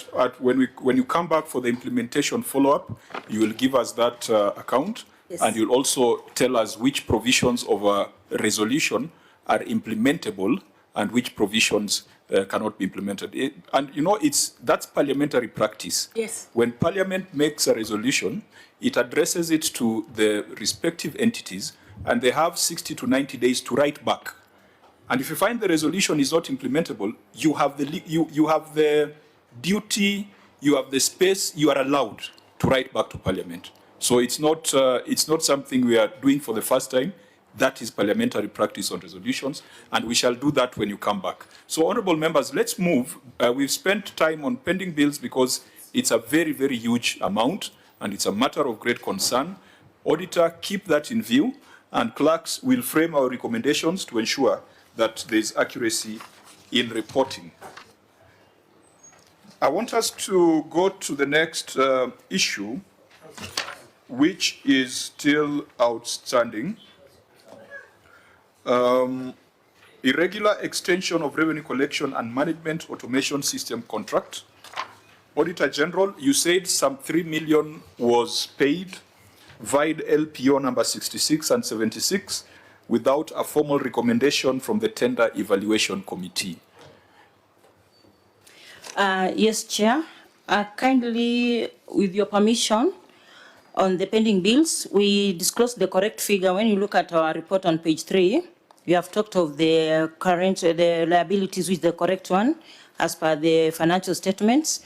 And what is under the emphasis of matter, Chair, we just wanted to show the committee that the budget that had been allocated of 100 million vis-a-vis what was outstanding in 2023-2024 was not substantive enough to clear any bill. So what we did was just an analysis to show that the county had not done so much in terms of pending bills.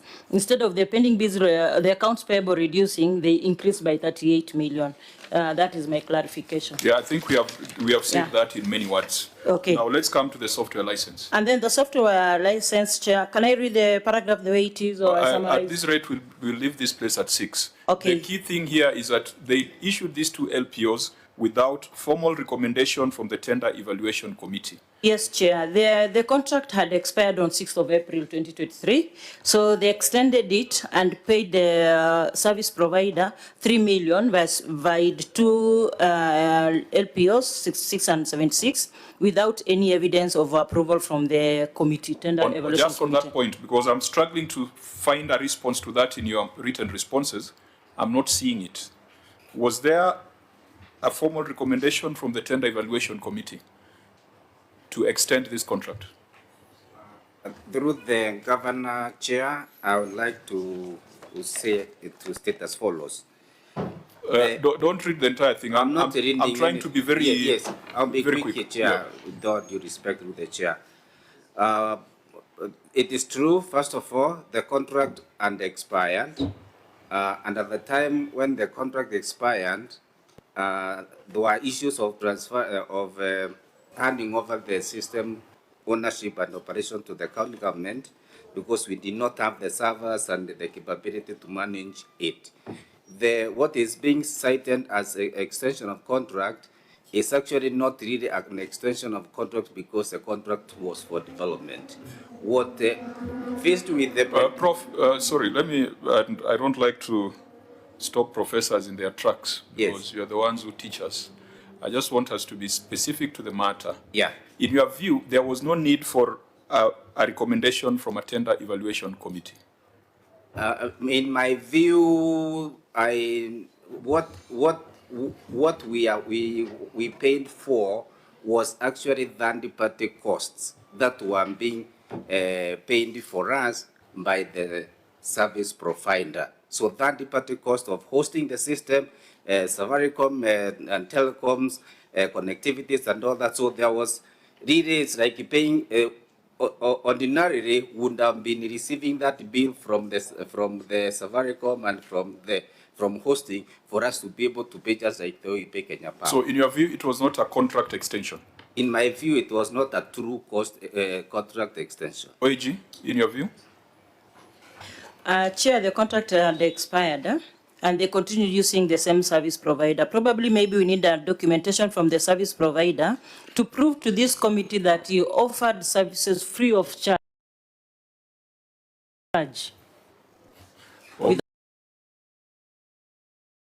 Without any payment. We should lock the two of you.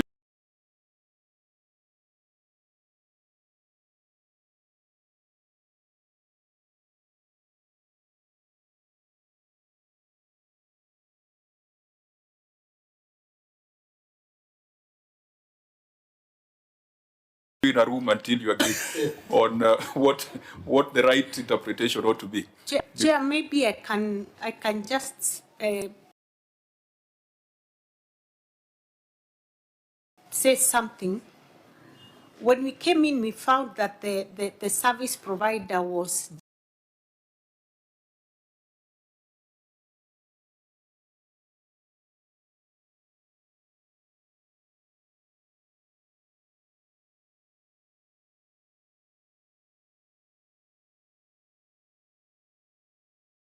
Jambo Pay. And at the time from the national government, there was communication that the national government was coming up with a system for collection of revenue that was going to be used by all counties. I even had a meeting with the ICT State Department on the same, telling them that our contract with the current service provider is coming to an end and we really need the system up and running quickly because we also are not happy with the system collect money at all. And for like a day or two, we were in a crisis. And so hard decisions had to be made. We sat down, we told them, first of all, we had challenges because they had also not implemented the project as per the contracts. So we were clear in our minds, we cannot. We used that to tell them, you know, you people did not do 1, 2, 3, 4.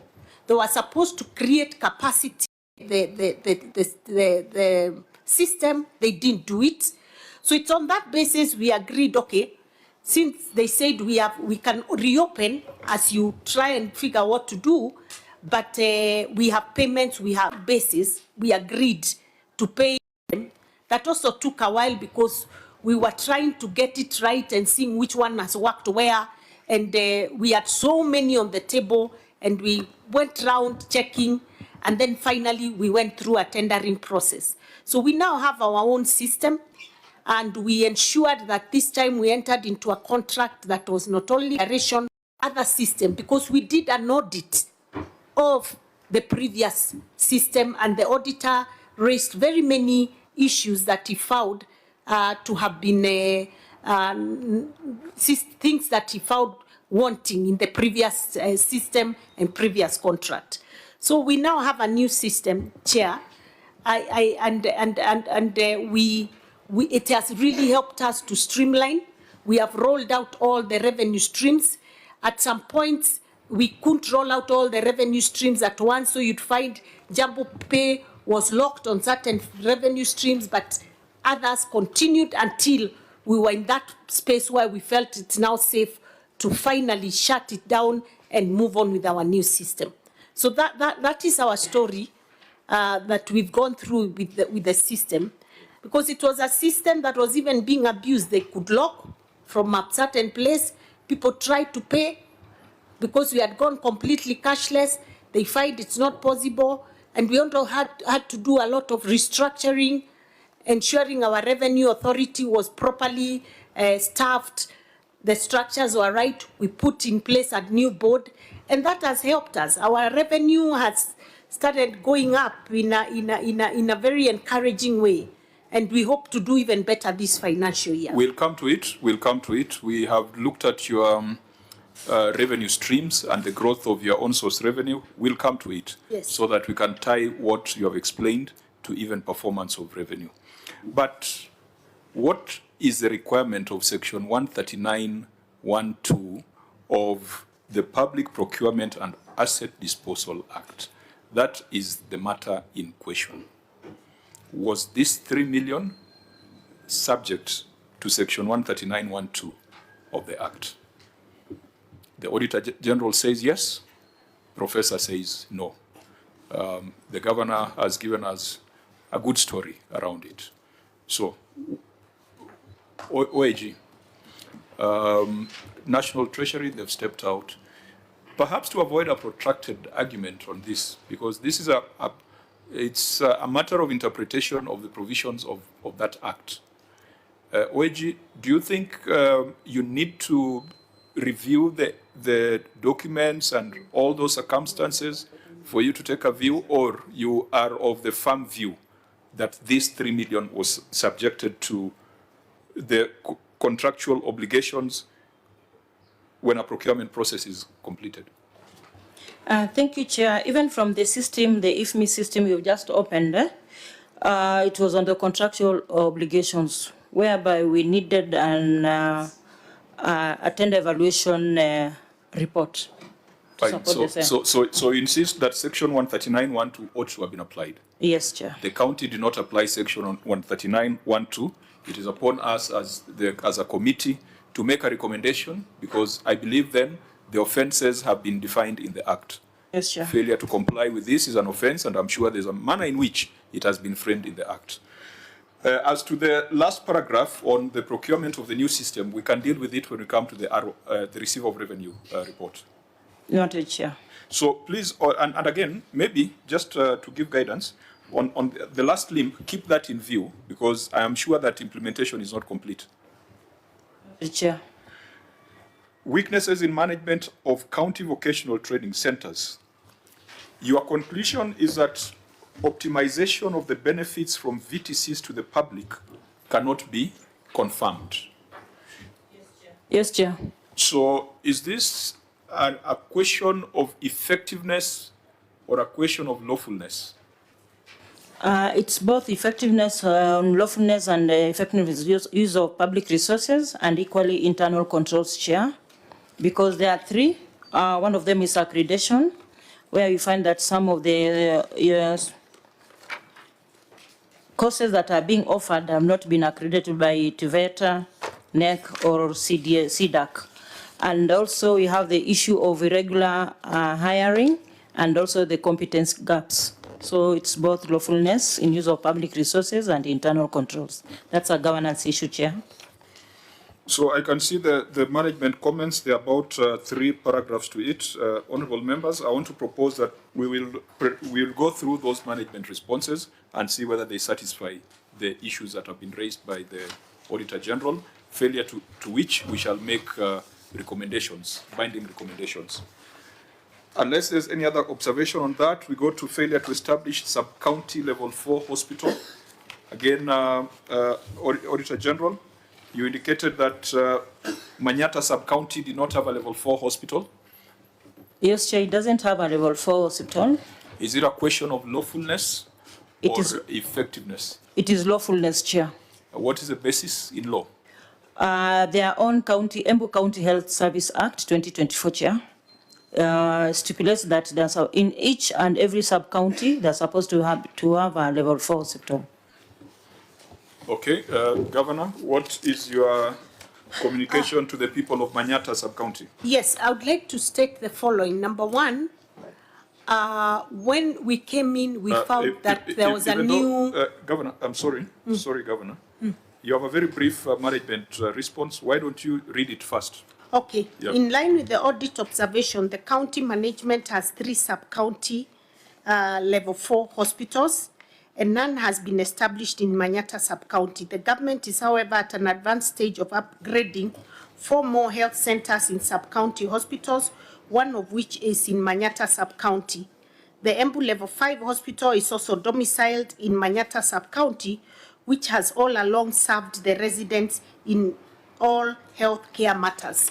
So what we did after we came in, we looked at the gaps that were there in terms of level 4 hospital, and we decided to upgrade two of our level 3 health centers into level 4 hospitals, one of which is in Manyata, and we've been doing some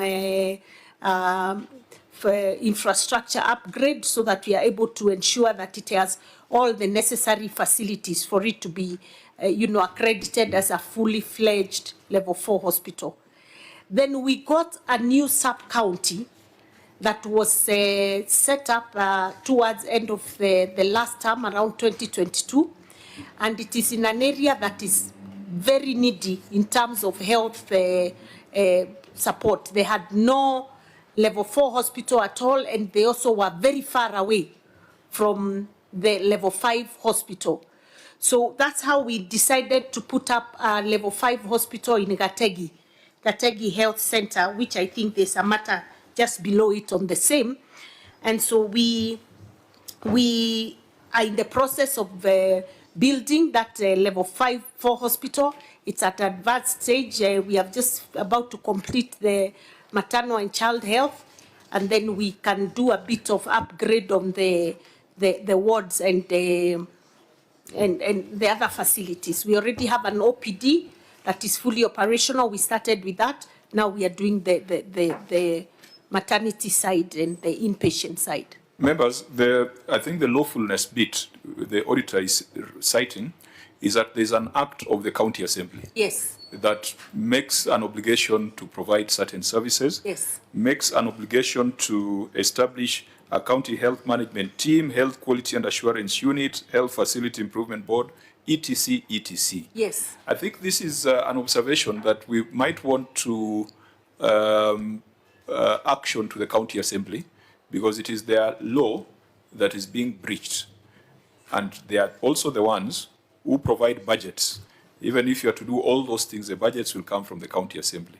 So, honorable members, since it is a law of the county assembly that is breached, this could be one of those recommendations we are asking the county assembly to provide oversight and to demand an implementation status on the act that they passed.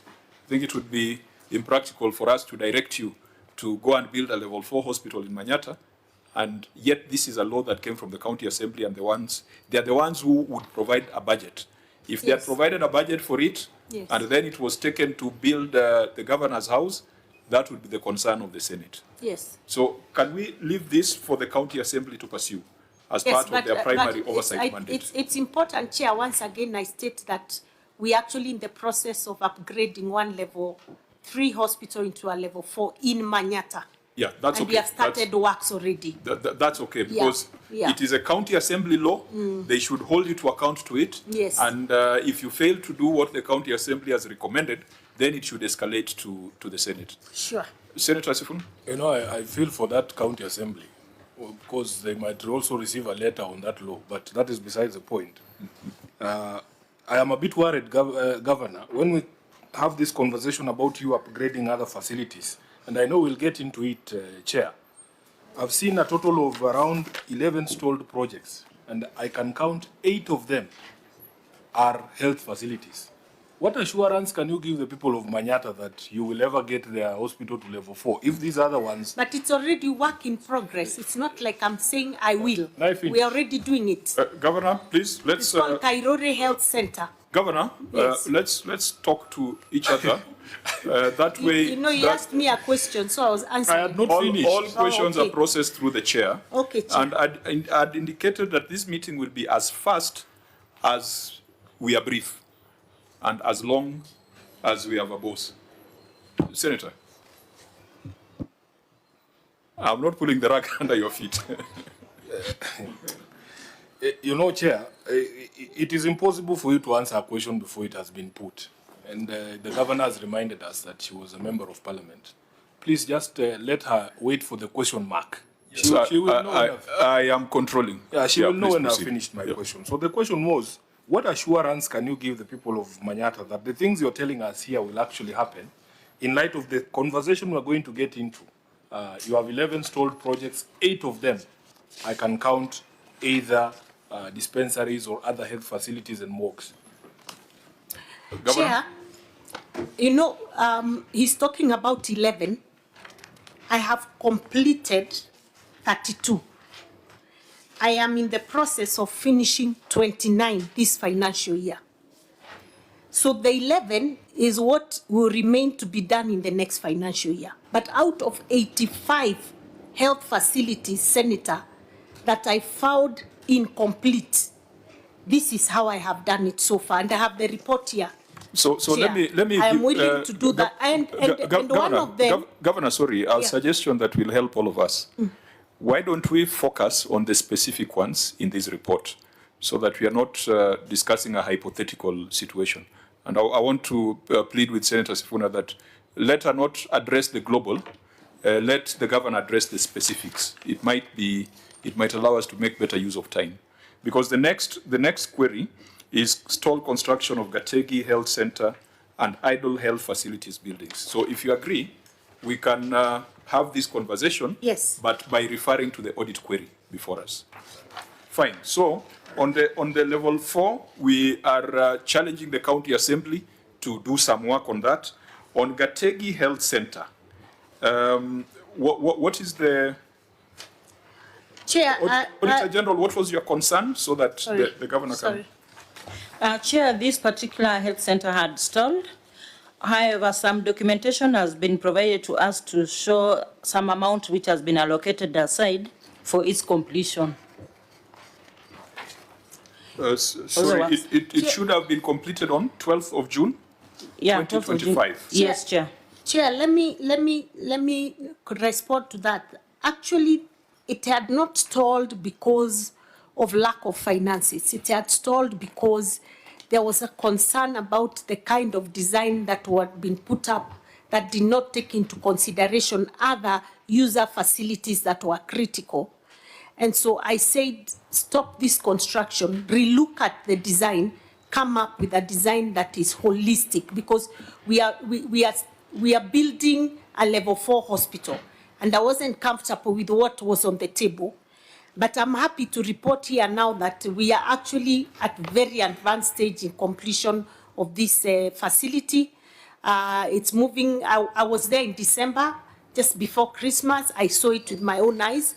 And it is one of those projects that we are keen on making sure that we operationalize by the end of this financial year, if not early the next financial year. And I'll keep stopping you when I feel you have answered the question and you're going overboard. Yes. 2 things. What is the percentage of completion? And if it is not 100%, what is the completion date for this facility? And Chair, maybe she can take both questions. You know, it is extremely worrying from my perspective. I just would want to understand the process of project conceptualization in Embu. That we are being told this is something that was awarded on 12th June 2024.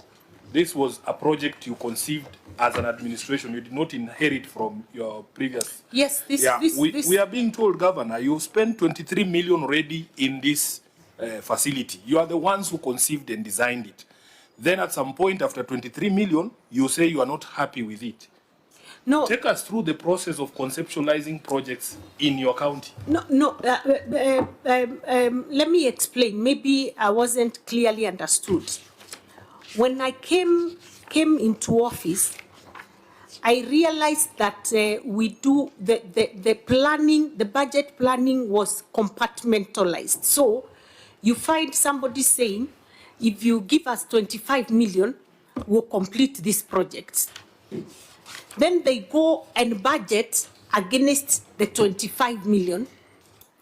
And so anytime I ask, so when will we complete and when can we say we are able to operationalize a particular facility, they start to say we'll need to go back and look at what more works is remaining. So I said we can't plan this way. This is not the way we budget. We must have an end-to-end planning and then budget against that end-to-end plan so that we know if this financial year, if you're doing a multi-year budgeting, you know that if we give 23 million, we'll achieve this percentage of completion. If we give another, and to complete fully, we'll need 60 million, for example. So we'll need 23, the next financial year we'll do another whatever amount.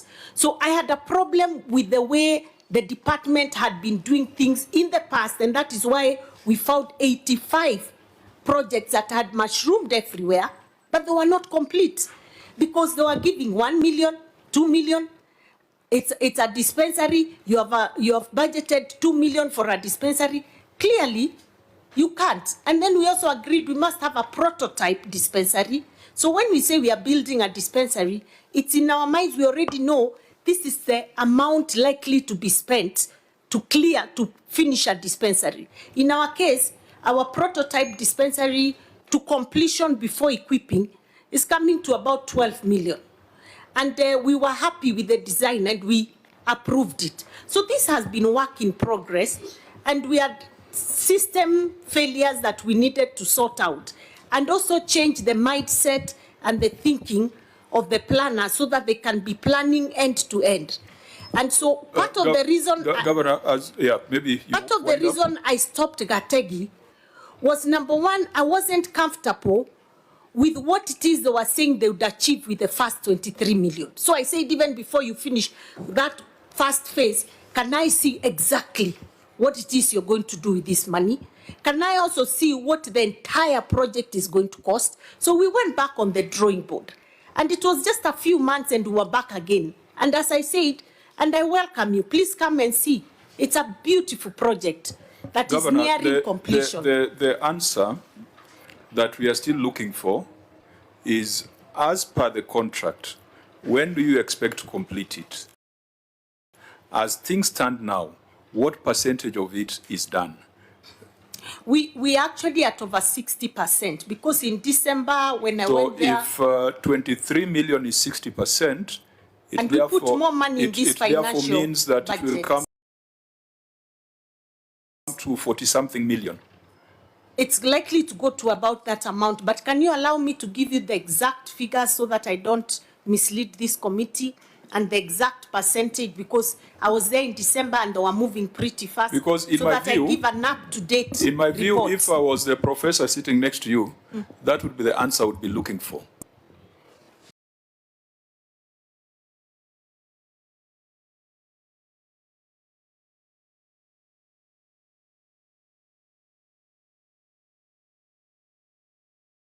Not the background. I would be looking, fine, tell me why you suspended, but thereafter, we are at this percentage, this is our expected completion date, this is our expected expenditure.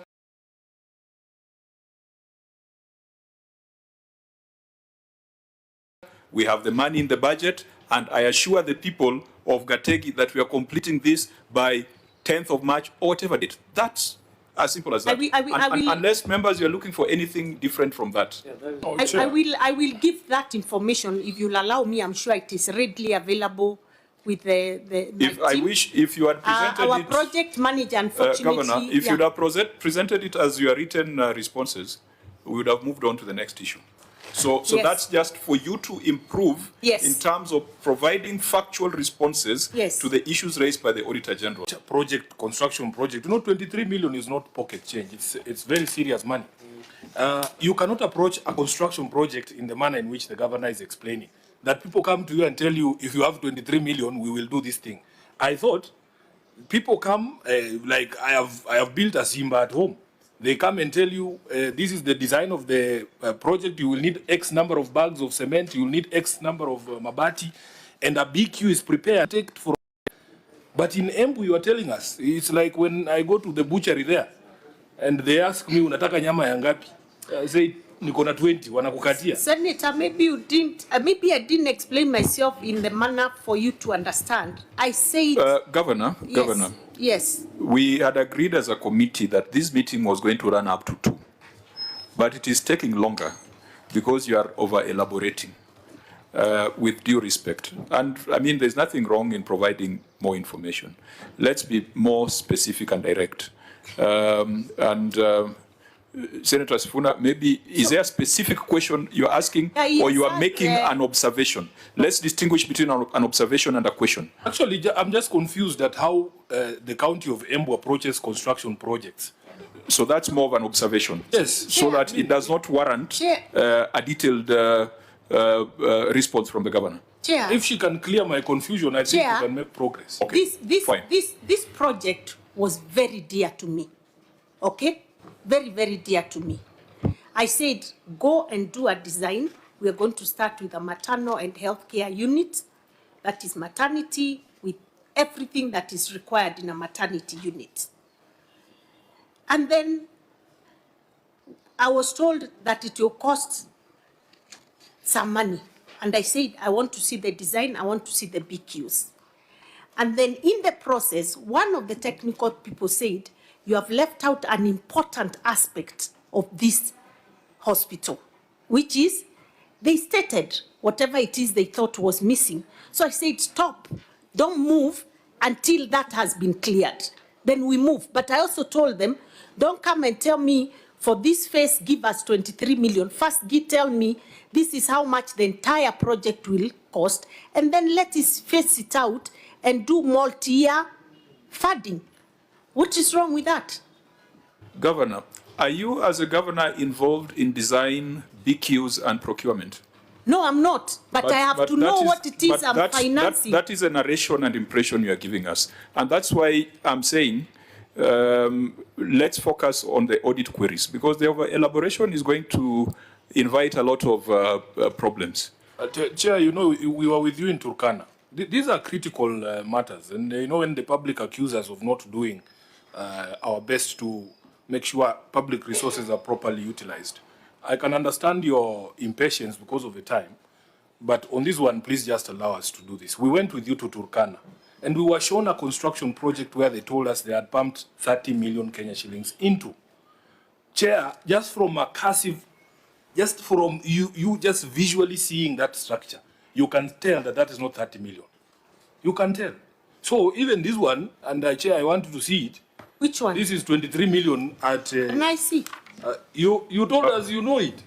No, but I want to see how it looked at the time they took a picture. Governor, I am chairing this meeting. Allow me to chair the meeting. Let Senator Sifuna ask a question. You will respond. This laptop belongs to the OAG. It's not Sifuna's laptop. They have told me that this is Gategi Health Center, this one, where 23 million has been put in. And I see.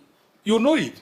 No, let me see the picture. Oh, the only person I mean, who needs maybe to the see building is different from the one I know. Clerk. Is there anything wrong with me looking at the picture? Oh, I'm the one giving directions. Clerk, you can share that picture with the governor.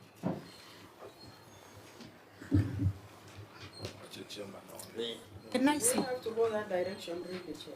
Well, No, the governor has demanded to see, so I have no problem sharing that. Let me see. Just scroll up and down.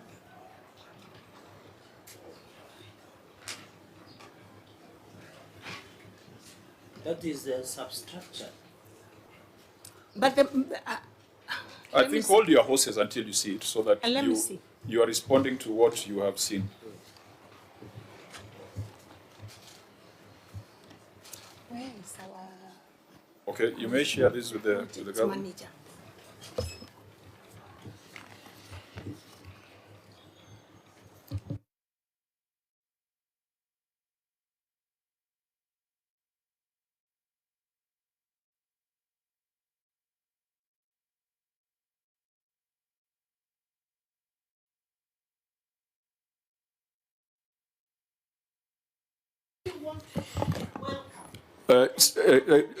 Just a minute, Governor. Is that the project?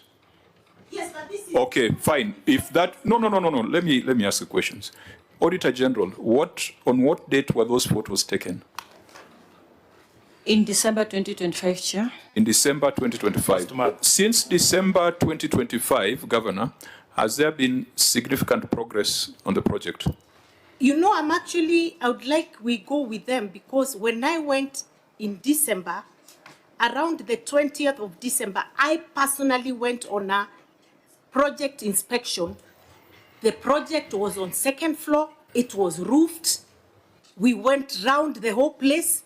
The residents themselves were there. They were doing cabro outside. They were now waiting, remaining tiling and windows. Governor, our concern is value for money. In fact, if you were to tell us that when you went there, the project was complete, I would be very happy and I would have a problem with the Auditor General. But from your description, even when you went there, it was still work in progress. And that is why we have asked you a very mathematical question. Percentage completed, expected completion date. You are not giving us, you are telling us stories.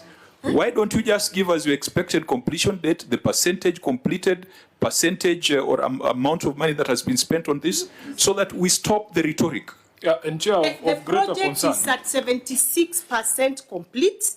Expected completion time is 30th April 2026. That is and I welcome this committee to come. Fine. So you have laid the facts. That's okay. Chair, Senator Sifuna? That's a different set of facts, because you did ask that question before. She told us it was at 60%. When we were looking at... as at December when I went there. Can I please be protected, Chair? Governor, my point. Please, let's be orderly.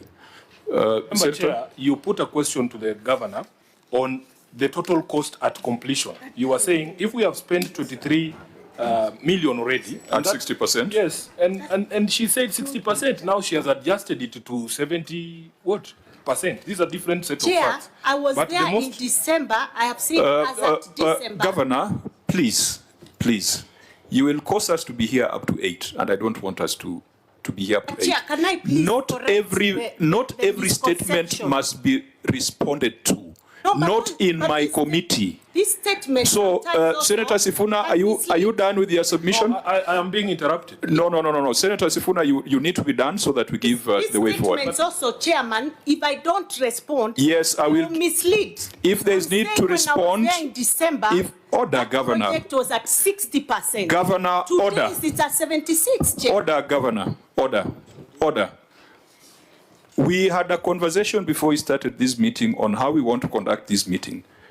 The emotions coming here are completely unnecessary, because no one is accusing you of stealing money. No one is accusing you of breaking any law. I don't want ego tussles here.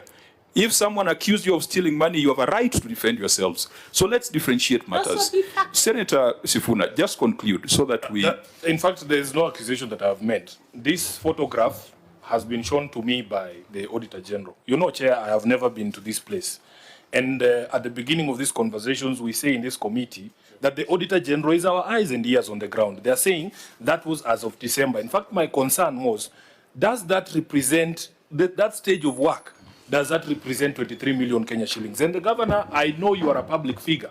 Everywhere you go, you have a press team. All you needed to say is, I was there in December, these are my photos. And then we conclude. I didn't have the photos. So honorable members and Governor, order, Senator Mundigi. The Governor has submitted that this project is expected to be completed on 30th of April 2026. The Governor has further submitted that the project is 76% complete. We sitting in Nairobi have no way of establishing that. We ask the Auditor General to keep this in view and give us a more detailed report at the implementation meeting. Senator Mundigi, stop doing that. You cannot direct the governor. Allow me the last time that happened. share the pictures of December when I visited. Senator Mundigi, order. Order, Senator Mundigi. That we only believe OAG. It is the only body mandated. I think everyone is becoming disorderly now. Governor. Yeah. I want to share the pictures Governor, of the Tegi project as at 9th December when I went there. So you can see. Yeah.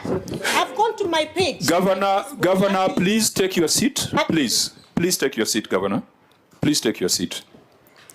We have told the Auditor General to keep this matter in view. We are not making any conclusive recommendation until the Auditor General comes back to us at the next implementation meeting. Let's proceed to idle health facilities buildings. Now on this, because they're related, these are also related because there's an issue of value for money, that the buildings are not being put into any form of use. To avoid an exchange here where everyone is presenting their own version of pictures in a world of Grok and a world of ChatGPT and AI, the idle health facility buildings for Kiangungi, Kangethia, Gishera, and Gisheshe dispensary. Auditor General, is this a matter that you can keep in view, or is there a criminality in your finding? If there's a criminality, we deal with it. If it's value for money, we keep it in view. Thank you, Chair. There's no criminality here. It's just value for money. We can keep it in view. Keep that in view. Also. Stalled workshop at Siakago VTC. Is there criminality May here? I report something about the said dispensaries? The ones mentioned here, kindly. No, what we'll do, Governor, we'll take your written responses. I hope that dispensaries, again, is there criminality there? Or no criminality, Chair. It's just value for money? Yes, Chair. We keep it in view? Yes, Chair.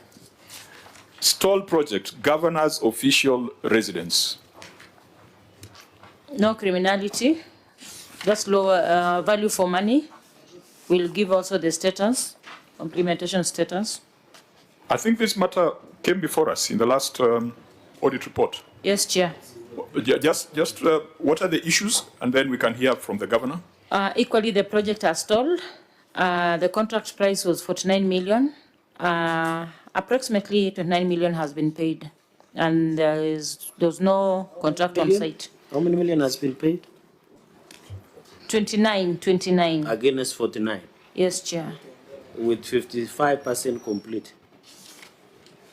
Is that the position? Auditor? Yes, Chair. I think to avoid misunderstanding, if you're going to address this, just read your finding, so that no one is accused of having the wrong percentages.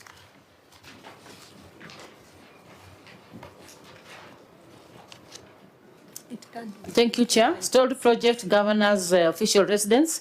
As previously reported, the county executive entered into a contract for construction of governor's residence with a firm at a contract sum of Kenya shillings 49,703,439 on 8th March 2021.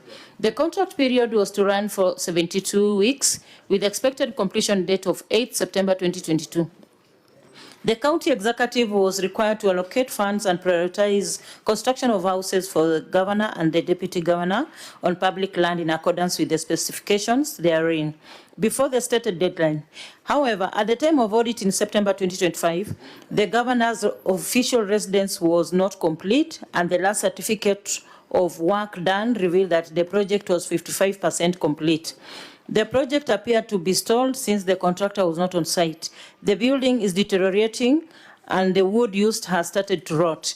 Requests for an engineer's opinion on the status of the building were not provided for audit review. No evidence was provided for review to confirm whether the contractor had sought for extension of contract period or default notice issued to the contractor by the county executive.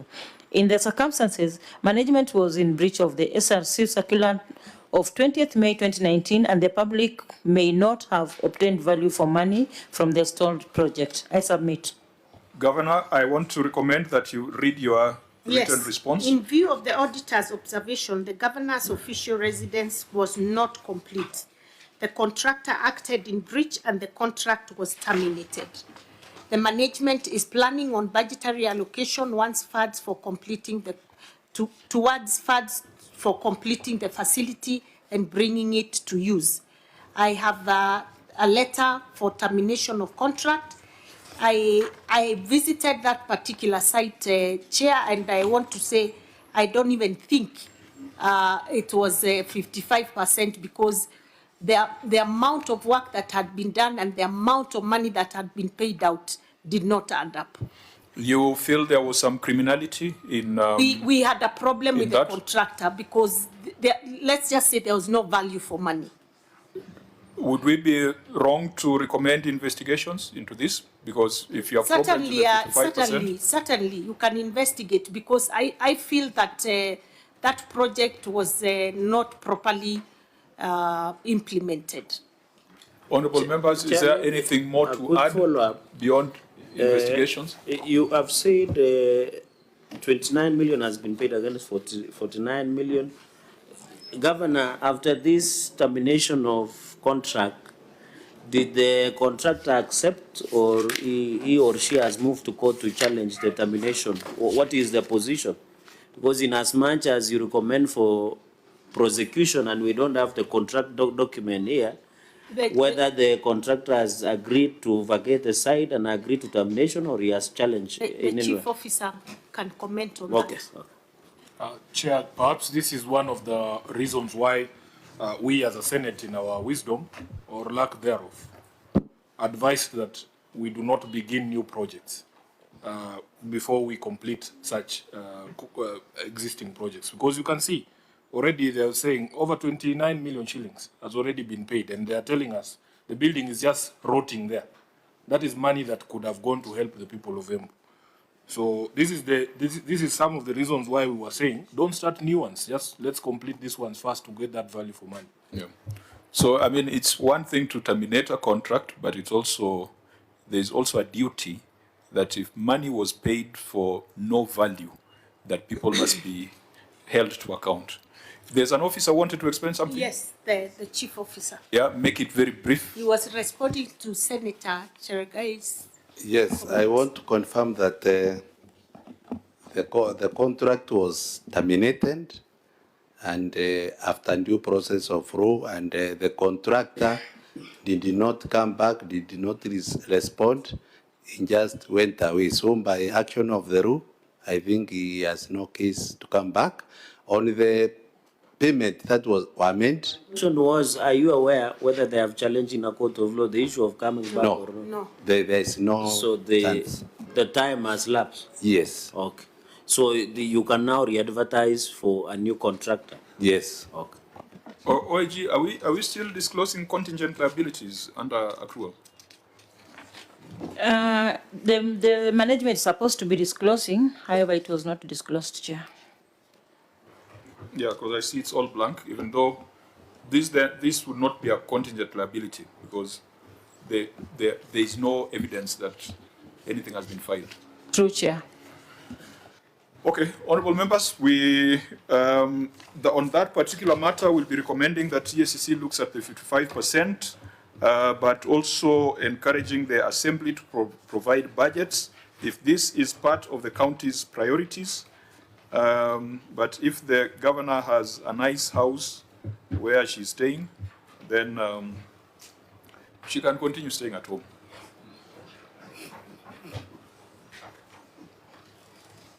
I mean, it's just an issue of priorities.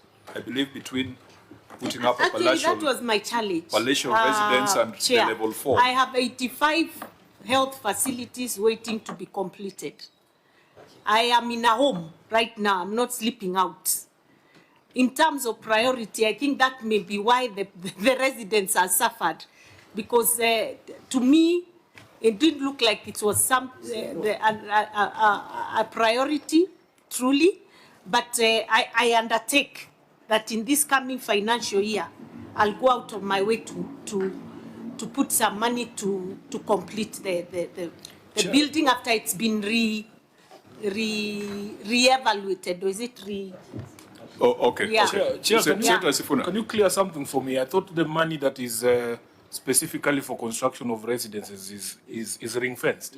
No, it's not. No, what we did was to provide a conditional grant to a few counties for county headquarters. Yes. But for the governor's residence, we put a cap, and that cap was subject to the budgetary, the appropriation of the county assembly.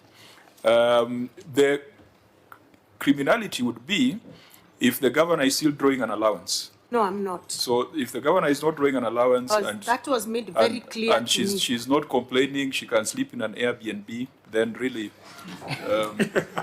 it's not for us to insist. But there'll be another governor, Mundigi, who might not be comfortable in sleeping in Airbnbs. Yeah, that's why I'll go out of my way. Future. I'll now give it some priority. Okay. Yes. Fine, so let's keep that in view, but the 55% needs to be investigated. Failure to establish and gazette the Alcoholic Drinks Board, has this been resolved? No, Chair. What's the problem, Governor? Where is it? How are you doing your liquor licenses? The department acknowledges the audit observation regarding the absence of a formally established and gazetted Embu County Alcoholics Drinks Control Board as provided under Section 4.1 of the Embu County Alcoholics Drinks Act 2021. It is important to note that the Act was recently amended through the Embu County Alcoholics Drinks Control Amendment Act 2024, number 6 of 2024, which commenced on 16 September 2024. The amendment revised Section 4.3 to update the composition and the appointment procedure by the board. And it states there what needed to be amended. We were bringing in more representation of young people and the NGO, civil society organizations. So following these legislative changes, the department has initiated the process of establishing the board in line with the amended law. Consultations with the relevant stakeholders have also been concluded. A draft list of nominees has been prepared. These nominees will be formally presented to the County Assembly for consideration and approval, after which the appointments will be gazetted to operationalize the board. What timelines should we be working with? I think let's give it a month, max. We should be done. So we'll put it within our 60-day implementation follow-up. We keep that in view. Yes. Failure to surrender interest. The Auditor General says 5 million is still outstanding, but is there evidence that recoveries have been initiated? Yes, Chair. We looked at the payroll. It's being recovered. So we keep that in view as well. Irregular engagement of casual employees. On this, Governor, the question we had in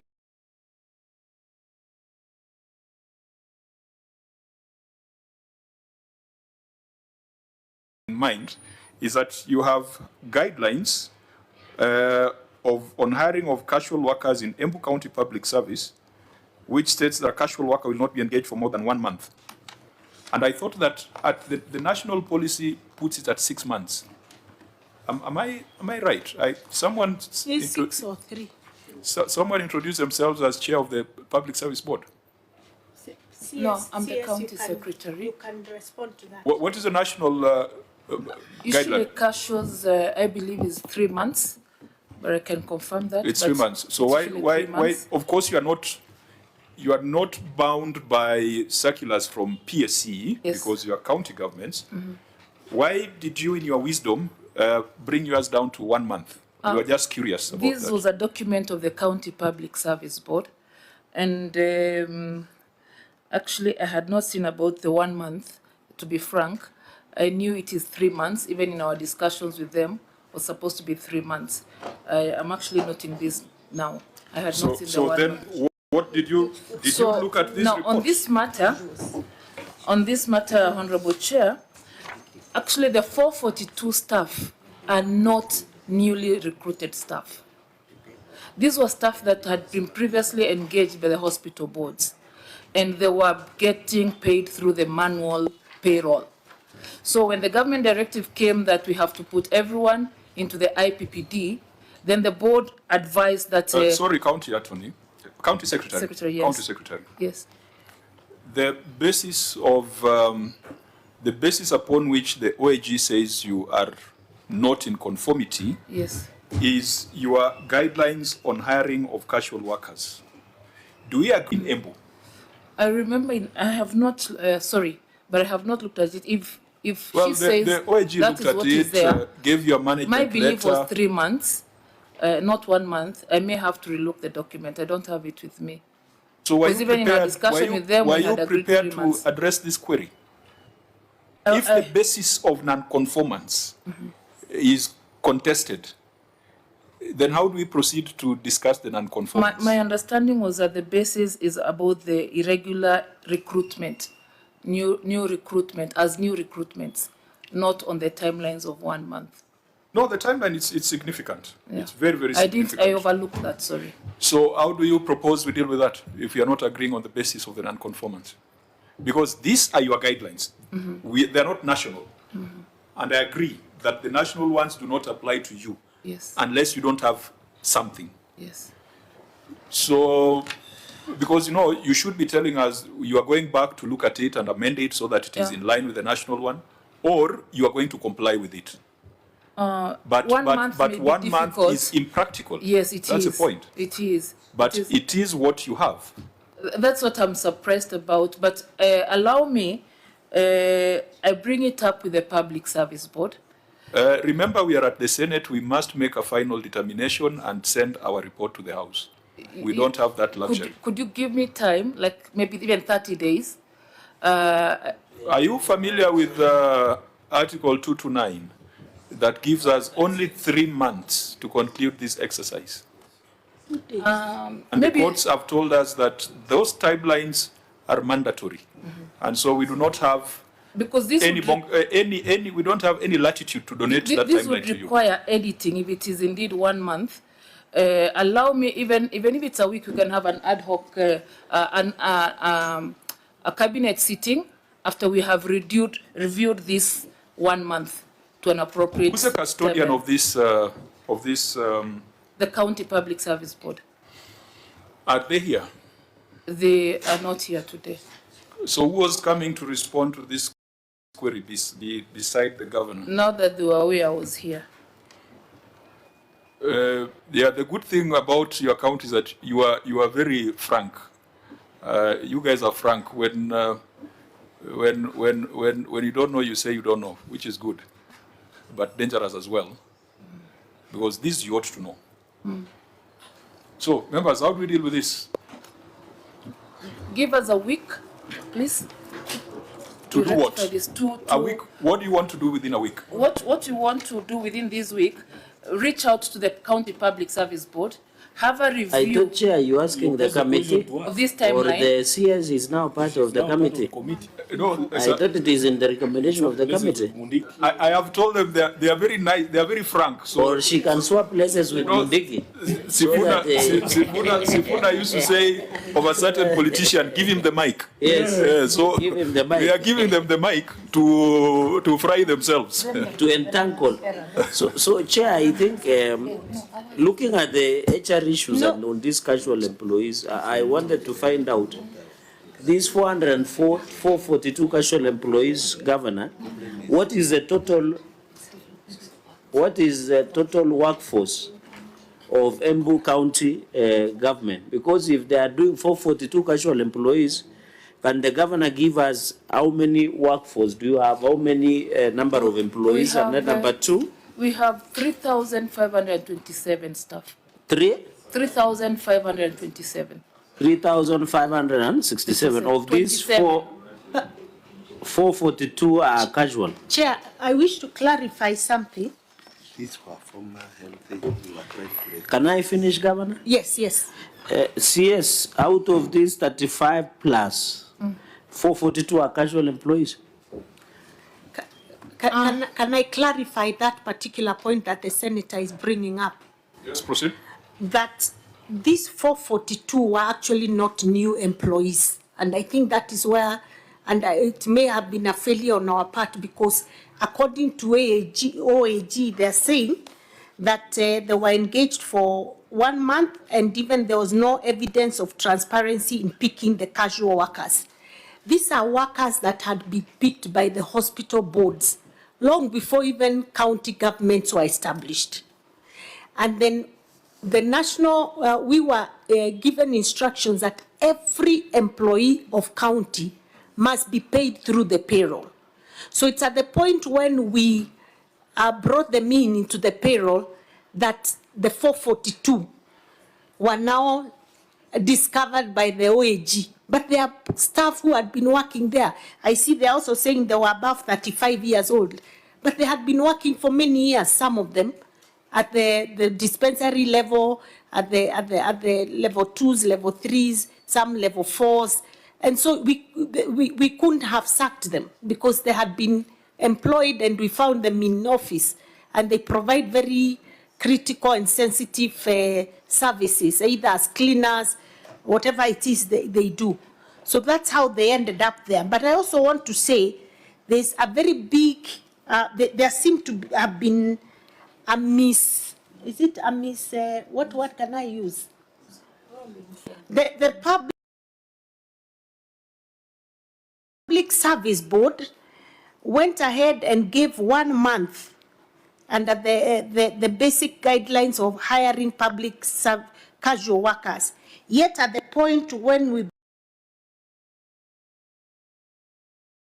brought them in, we gave them 3 months contract renewable. So that's, I think, the thing we need to go and clear with them and come back. And I think that can be done in a record 1 week. Governor, maybe for us to understand, because in our earlier briefing, we realized that there were very many issues relating to HR. Even issues of lack of annual recruitment plan, that's a responsibility of the board. Yes. Issues of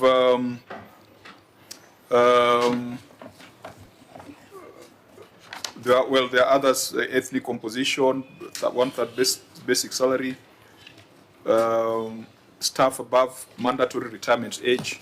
The Public Service Board that you have, is it a board that was established during your time in office or you inherited it? No, I inherited it, but we now have a new one that came in December. In December of last year? Yes, it was a very problematic. Would you attribute that to yes. the yes. kind of scenarios yes. you're seeing here? Yes. Would you then give us an assurance that going forward, things are going to improve? In fact, they are already improving. We have a board that is more responsive to the issues affecting the government and that is really working hard to streamline things. So going forward, I am sure you'll see a different picture of things. Fine. So, honorable members, these HR issues, we keep them in view. We can resolve the issues. If not, we are going to give fairly strong recommendations because the human resource is one of the most important resources in county governments.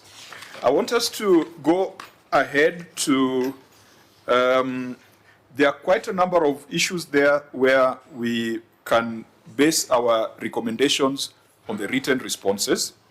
But there's one on the County Appropriation Act 2024. Auditor General.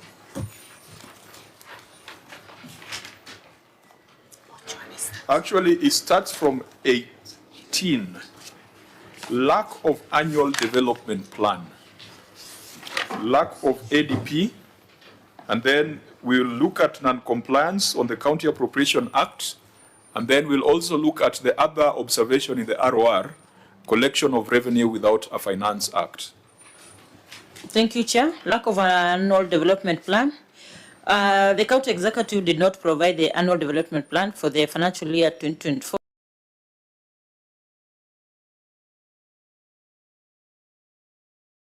For 2025 that was submitted to the County Assembly. And this was contrary to Section 126, subsection 3 of the PFM Act, County Governments 2012. I submit, Chair.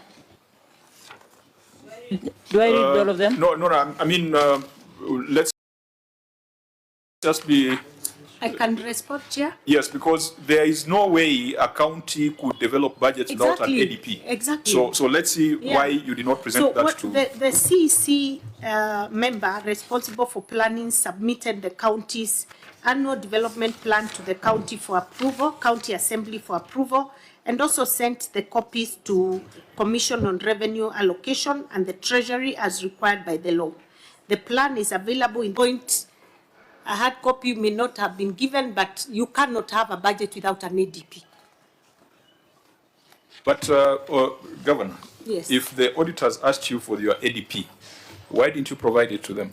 That's what I want to know from you. What happened? Because you can't tell the auditor, go to the website and find it. Yeah, I hear you. Chair, maybe let as is a process, it's not an event. So, Governor, let me ask, and your officer should know this, there is always an entry, exit meeting, management, and even issues are normally raised by the... I wish the governor was listening.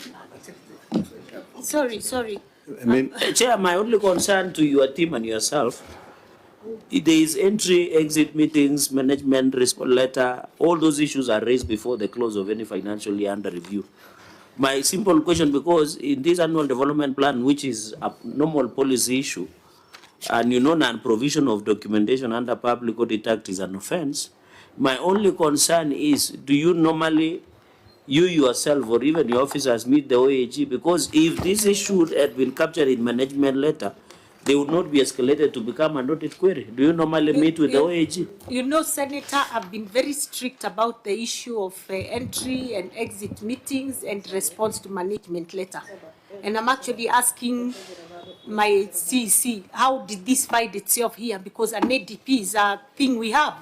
Why wasn't it given when it was required? Why does it have to find its way in a final report? Can we get that answer? Because even what you have done is fairly contemptuous of the Senate by telling us that it is available on the website.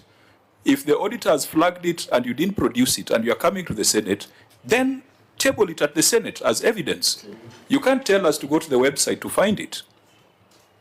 Can you give us an explanation? Our explanation is that we provided all planning documents, including Appropriation Act, physical paper, all those documents that are required to have a budget. And if you are we could not understand, CEO, yes, if you are put to task to provide evidence that you provided those documents to the Office of the Auditor General, what will be your evidence? We even submitted those documents through the soft copy, and we have that evidence. What soft copy? All these documents, all planning documents. No. What would be your evidence? Because the auditor has reported that you did not provide these documents. For me to disagree with the auditor, you must give me evidence. And I because you have not even given us a copy of that document. We will give you a copy, but we provided auditors, and that's where we are differing with them. We have the appropriation, the annual plan. Yes. Officer, you are. I think you are not helping this situation. Auditor General, these people are accusing you of being frivolous and being unprofessional. And I don't take that lightly, because you cannot accuse the Office of Auditor General of unprofessionalism and frivolity.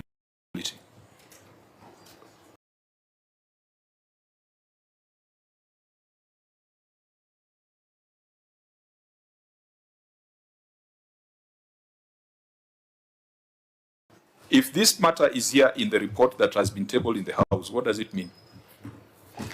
Thank you, Chair. As stated here in our report, the county executive did not provide the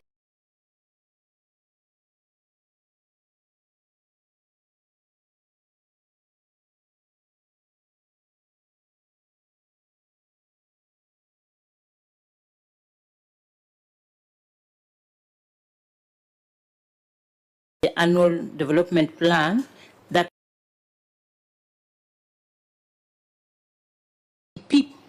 and saying about the lack of it, that should have been responded to immediately. I think for us to make progress, your responses, whoever authored these responses does not understand why you came to the Senate. Because you cannot tell us that instead of bringing evidence, you are telling us the plan is available in the county website. It is not my job to go to the website to fish for a plan. And it is not the job of the Auditor General to go to the website to fish for a plan. There are two things that must happen here. Governor, you must take administrative action on the officers who are supposed to provide this information and did not do so. And secondly, we shall invoke the provisions of Section 62 of the Public Audit Act because it defines such conduct as being offensive to the law. Yes. Now, let's go to the County Appropriation Act. Is it the same story? Yes, Chair, thank you. The county did not provide to us approval from the Speaker of the County Assembly to the Executive Committee member, granting authority to withdraw from the County Revenue Fund an amount of 606 million and 290 million for recurrent and development expenditures, respectively. So, Governor, in responding, could you just help us by showing us the appendix with that approval? Yes. Let me respond, Chair, and state the following: withdrawals totaling to 606,491,986 and 290,384,401 between July 1st, 2024 and July 14th, 2044 for the recurrent and development expenditures, respectively,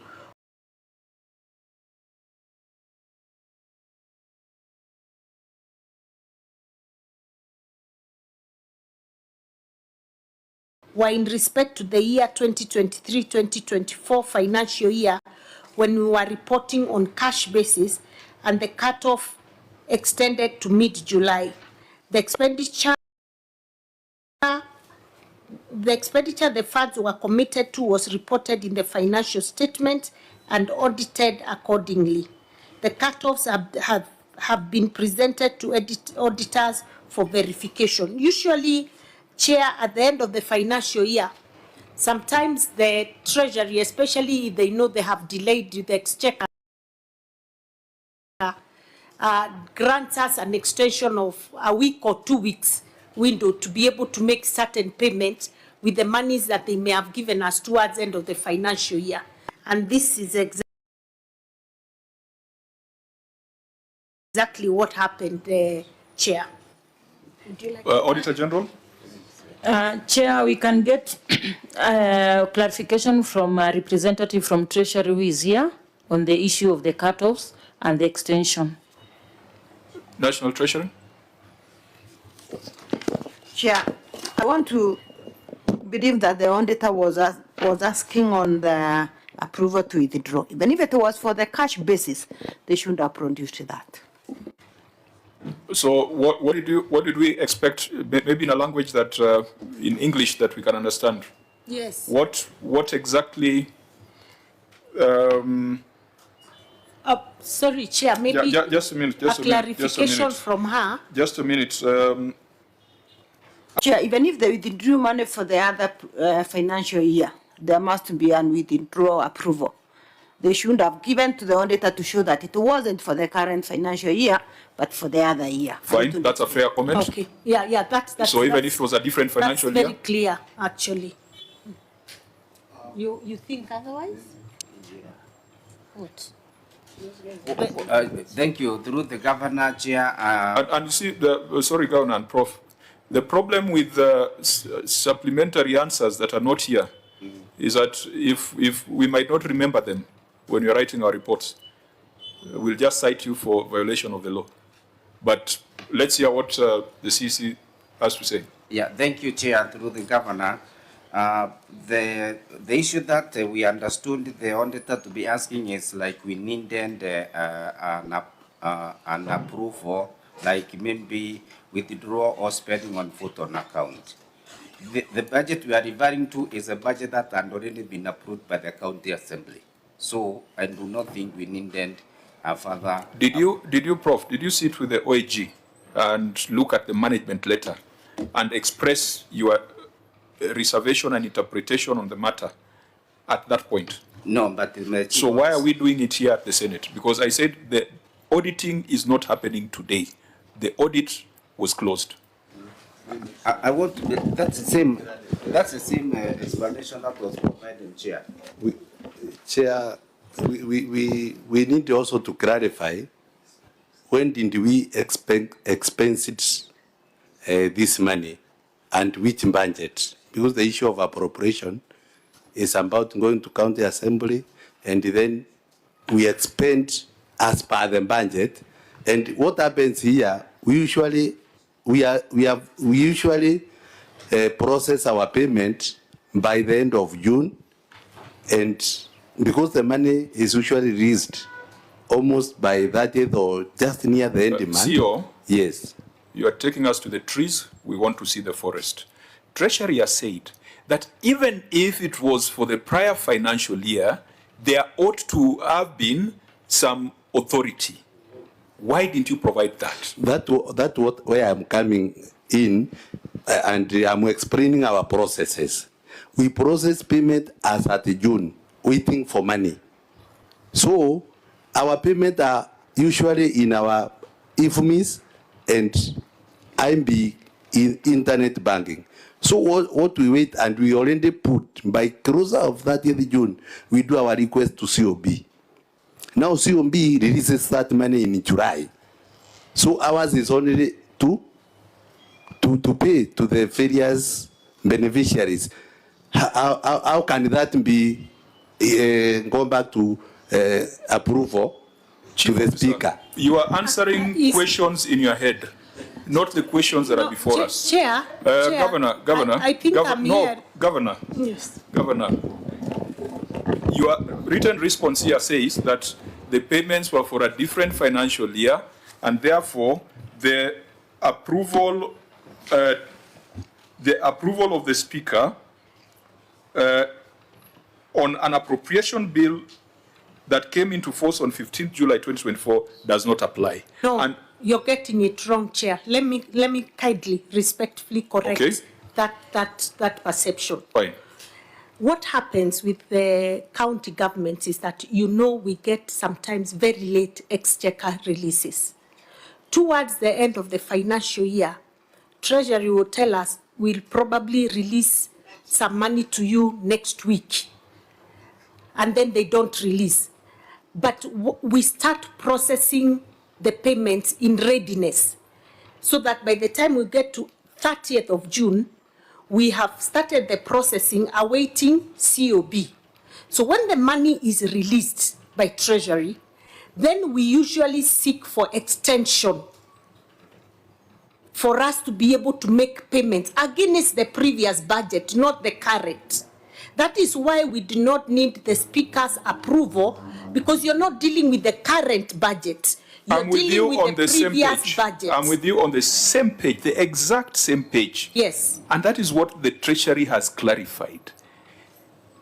Did you have the Speaker's approval to make payments for that financial year where there was an extension? Definitely yes, isn't it? Yes, we did, because it was already passed by the Assembly. Why didn't you provide it to the Auditor General? Because I do not imagine that you withdrew, you spent for an entire year without the Speaker's approval. That is unreasonable, isn't it? Just let me ask a question again, maybe out of ignorance. If a budget was already approved by the Assembly, and you've been spending money against that budget for the entire financial year without going back to the Speaker for approval, does that mean that if you've had an extension by Treasury which has pushed you to the next financial year and the budget is still the old budget, you'd still need the Speaker's approval? Just out of Governor, just asking, you guys are going round and round. You should have listened to what the Treasury said. Treasury, can you just repeat it, because they are not getting it? Chair, I wish to repeat the same. Though the budget was for the other financial year, the withdrawal was made in the current year. Yes. The system does not go back to the year that the previous year. The auditor will check with on the transactions that are made in the current year. The system will not tell the auditor they were for this financial year. So what you need to do is go back, get all those documentation to explain to the auditor why this money is being withdrawn this financial year and it was for the other financial year. So those documents must be there. Even if you are to produce the approval from the speaker there for the whole year, it would have explained to the auditor what it is. So I do not want any further argument. Okay, I want evidence now.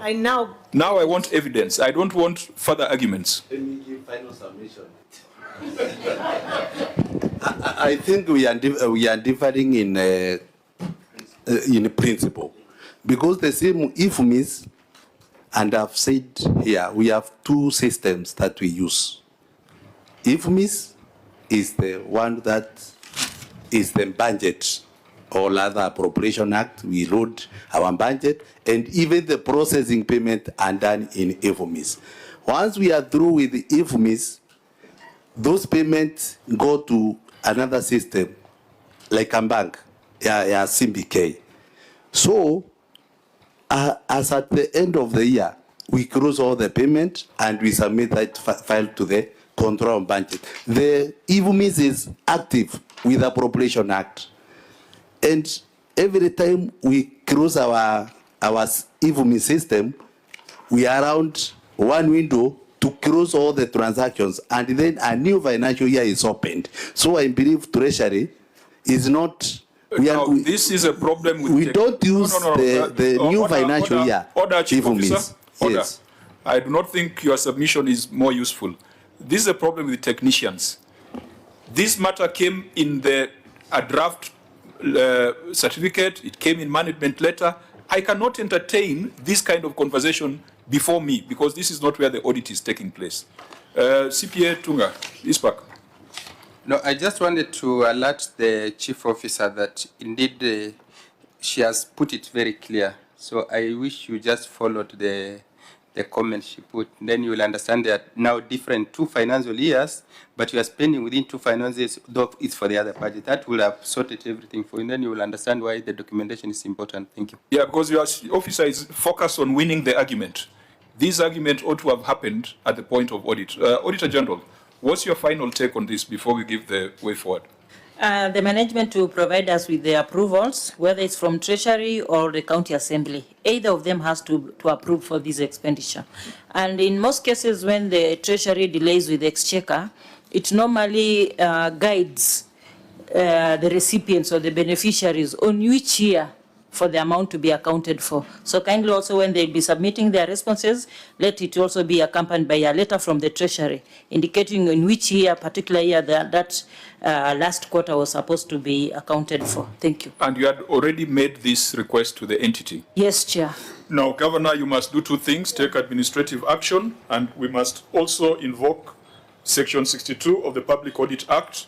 But since the technical people are having different shades of gray on how this should be, we can allow 7 days for those documents to be presented to the auditor so that we can close it, because we have just wasted 10 minutes that we should not have wasted here at the Senate.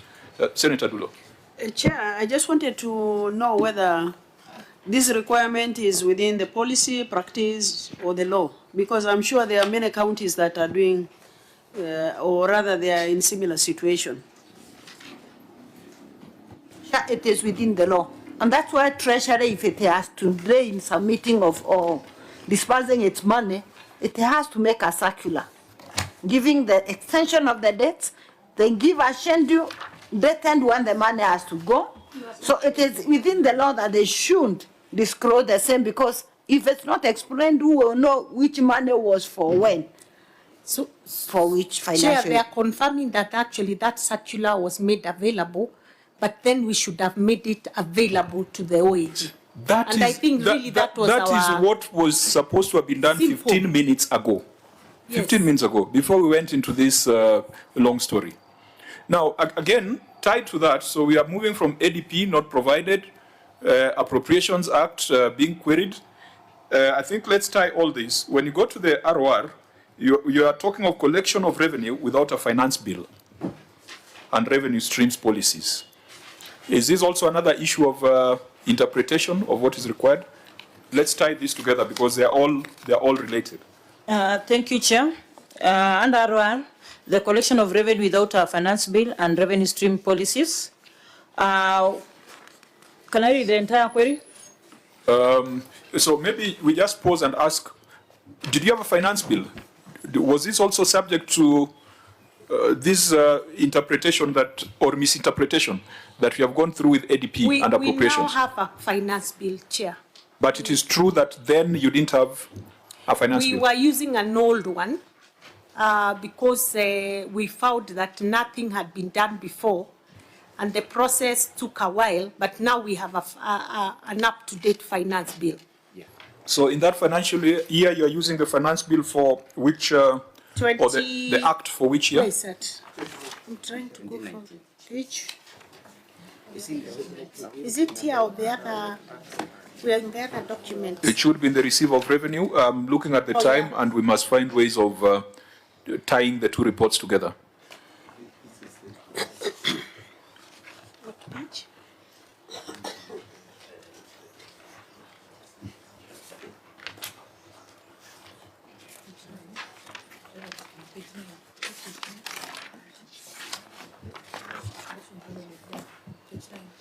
Page 9. Collection. Yes.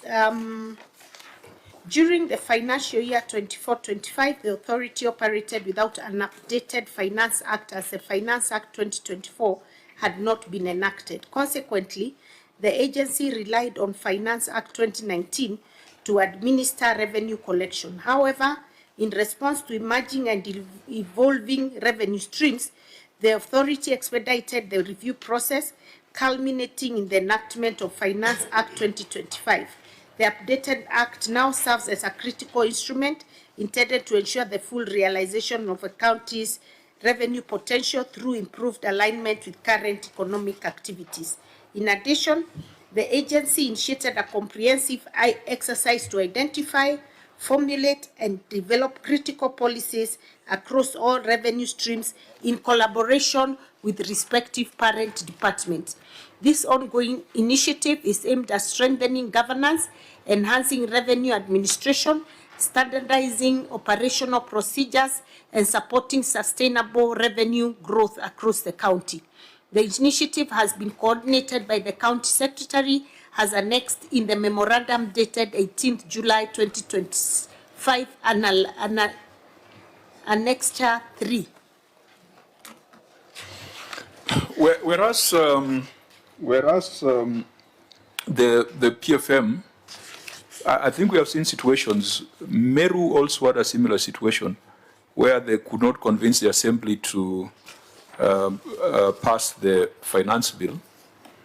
I think we also had a similar situation at the National Parliament. The only concern would be where you are using a finance bill that is older than your CIDP.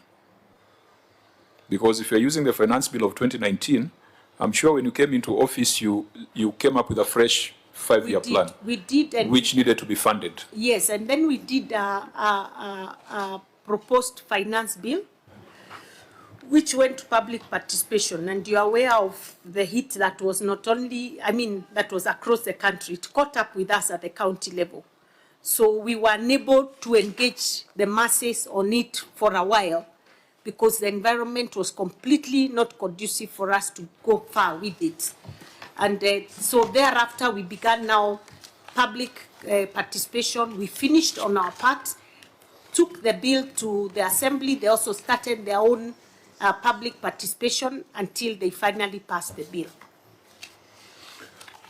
Again, this is a matter that we'll be asking the county assembly to be seized of, because the finance bill is a county assembly bill. Sometimes it is the public that rejects it, sometimes it is the assembly that frustrates it. But I think maybe in terms of making recommendations, we would have a problem we would have a problem with a finance bill that is older than 5 years. 2019, no, not older than 5 years, but older than your CIDP. That is problematic because you can't have all these grand plans and then the financing of it is not aligned. We have found a route into the ROR statement. And in the ROR statement, Governor, these members were a bit concerned that 50% of your revenue is coming from hospitals. And that even what you reported as a growth in revenue, that total growth came from hospitals. We would have expected that growth would come from other revenue streams because you are stimulating the economy, cash is flowing, and you're broadening your tax base and improving your efforts. In that year, you collected 919.6 million. Is that true? Yes. Is that the right figure you have? Yes, Eric. Yes, that's the right figure. 919,665,412. Yes. We are aligned on that figure. Yes.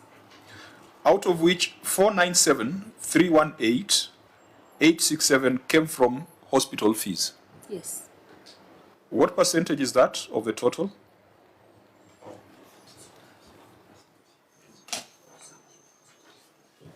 What percentage? That's about 50%. About 50%, yes. Now, you Slightly under 50. no, it's more than 50. It's 497 million against 919 million. So that's already it's above 50, isn't it? I saw you were very proud, Governor, for growing your revenues from 746 million to 919 million. I think prior year was 746. Yes. So that was a growth of about 170 million. But all that growth is attributed to hospital fees. I don't know what is your view on that, what is your strategy on that, because it is not sustainable. With FIF, I don't know whether, Auditor General, I don't know with FIF, with the FIF law properly implemented, whether hospital fees would still be sitting here in the ROR statement. No, Chair. If it is well implemented, the amount will not be reported in an executive or ROR. So if they report properly on accrual basis, separating the funds, the on-source revenue for Embu, or ideally ought to have been something like 420 million. Does this concern you, Governor? It does, but if you look at the history of OSR in Embu County, the highest revenue always came from the hospital, even when there was no FIF. When we came in, I think because of the changes we made at the hospital, making sure there were drugs and, improving on efficiency, we collected more. And now with SHA, it is even much, much more. So the thing we hope will help us is, number one, that as FIF is enhanced and gets better, as we are seeing currently, that we can be able to release a lot of what we pay for the hospitals back to the hospitals in totality. Because even up to now, we are still having to put aside some money for supplies at the executive. Because we do not want a situation where we wake up and we are told we have no drugs and we have no money. We want to make sure that that continues. And then also, like this 412 staff that you mentioned earlier can be absorbed by the hospitals. If that happens, it becomes easier for us now because they have taken all their FIF, yet we are paying all their staff. We are still having to pay several other budgets for them. But again, let me say we have come up with a strategy. We actually launched a strategy for improving on our revenue collection. We have diversified our revenue streams so that we can be able to collect where we ordinarily never used to collect. Then with the new system, we've been able now to lock the pilferage that was there before, where a lot of the money probably found itself in the wrong hands or in the pockets of some people. So with the new system, we really think we'll be able to collect more this financial year than we have done in the past. And then we have also registered all our businesses digitally so that we are able to tell what business is where. We are able to tell when a business pays up, this business has paid up, this one hasn't paid up. And with the new finance bill, we've also enhanced, although very minimally, some of these fees so that can, because the other one was quite old. And so we expect that there will be some difference this financial year. So, honourable members, we, with respect to ROR and subject to the other queries that will come, quite a number of those issues will consider the written responses, but let me give Senator Cherargei the opportunity. Governor, according to the CRA revenue potential, outside hospital fees and public, which is 517 million as per your financial statement, the revenue, ordinary revenue, let me call it that, is collecting 400 plus against 1 billion. Apart from the leakages, the digitization, and we saw that matter arose when you are talking about Jumbo Pay and KRA developing revenue collection system. So which system are you using now? You have said you have automated, you have done this. Which system are you using now? Number one. Number two, what strategies are in place to ensure you maximize collection of revenue to at least approach to the revenue potential? And then number two, specifically on land rates and land rents, do you have strategies like waivers and other strategies in place to ensure that any person within your urban centers are able to pay for their rates after at least giving them waivers so that you can collect land rates automatically? So what are in place apart from the leakages? Out of these 442 employees, who are these people who are collecting? Are you hiring more revenue clerks to ensure that efficiency, or you are just using the issue of automation of revenue collection system to achieve the CRA revenue potential that has been given to Embu of 1 billion plus against 400 million plus that is being collected? I have noted, Chair, in the response of the governor, that in one of our responses, she had indicated that it is because of, just a moment, that it is because of revenue fall that affected most of the, I think it was on the pending accounts payable. You had attributed that there was there was, however, an additional bill of 333,718,734 attributed to the shortfall in own source revenue. So I don't know where you place that so that vis-a-vis the revenue potential plus the strategy in place to improve the collection of revenue within the county government of Embu. I yield back, Chair. Chair, let me say, first of all, the CRA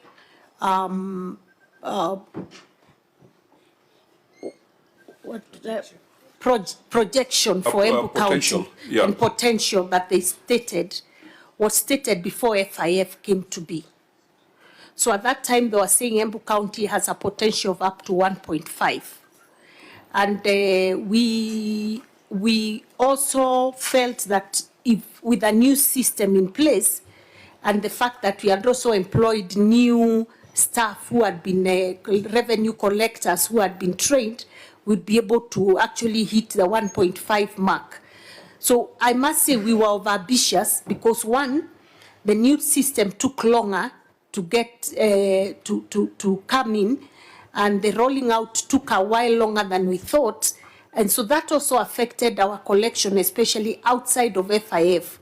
Number two, we had not anticipated at the time we were coming up with this that the impact FIF would have on the OSR. So, but now with that in mind, we are now planning outside of FIF. because we know FIF money cannot come to help us in the other projects. So we are working to make sure we improve on it.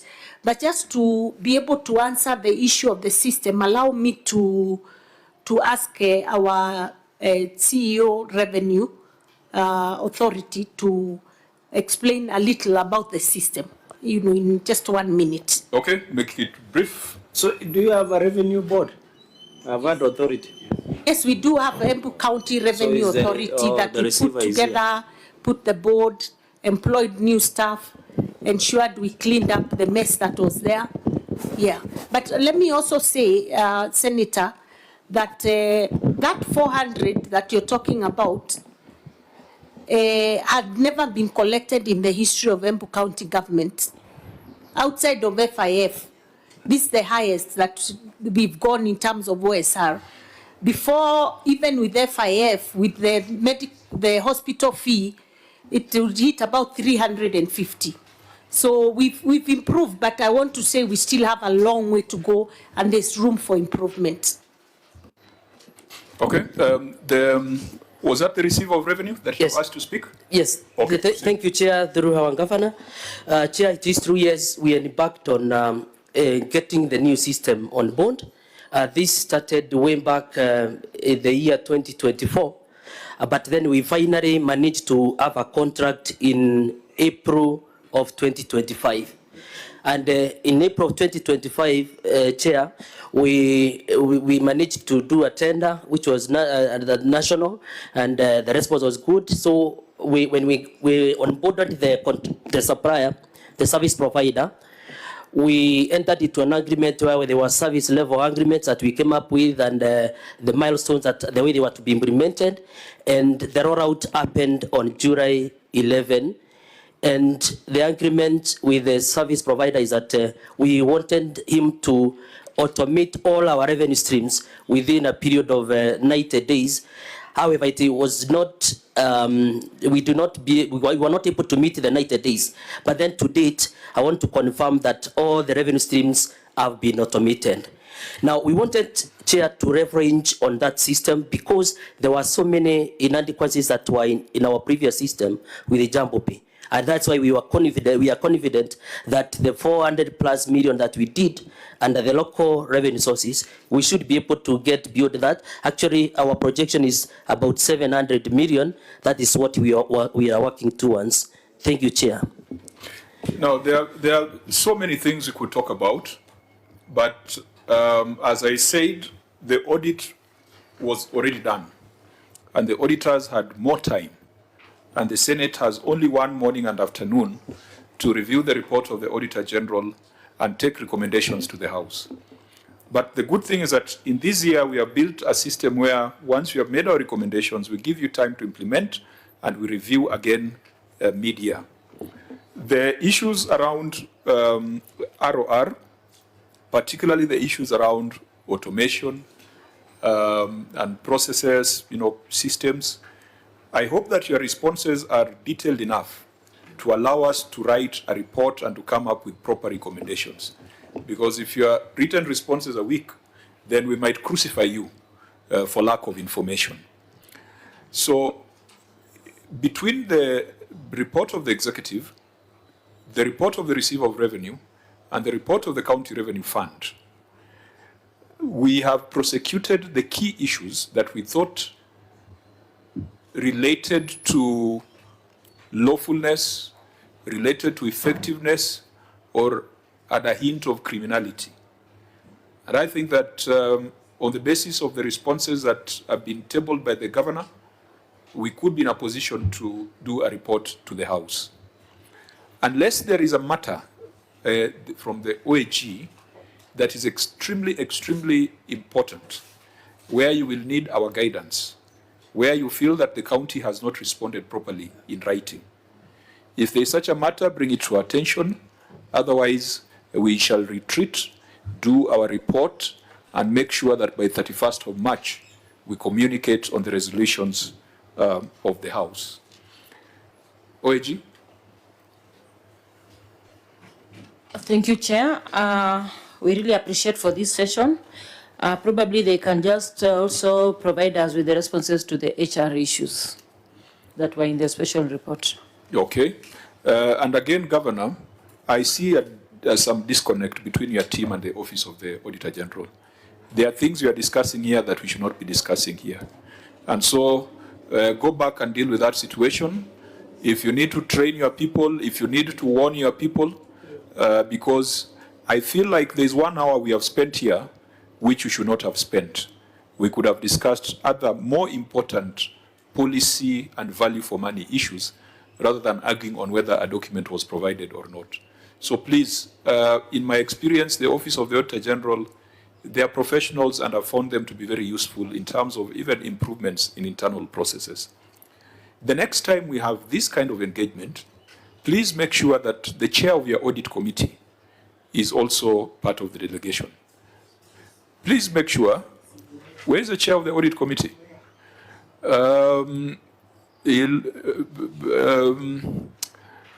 Where's the Sergeant at Arms? Sergeant at Arms? Just give him the mic so that he introduces himself, because there's no need for you to have very, very qualified people, and the threshold for the chair of the audit committee is so high. I think he must be a member of the institute. CPA Tunga. He must be a member of the institute. We want to make use of them so that they can also help us and tell us the things that they are doing proactively to reduce the non-conformances. Maybe, Chair, I will give you a minute just to reintroduce yourself. And from the amount of hair on your head, I believe you have seen much more than I've seen. You might give us just 1 or 2 minutes of your observations on how we can make this run much better. Thank you, Chair. My name is Julius Mutinda. I'm Chair of Audit Committee of Embu.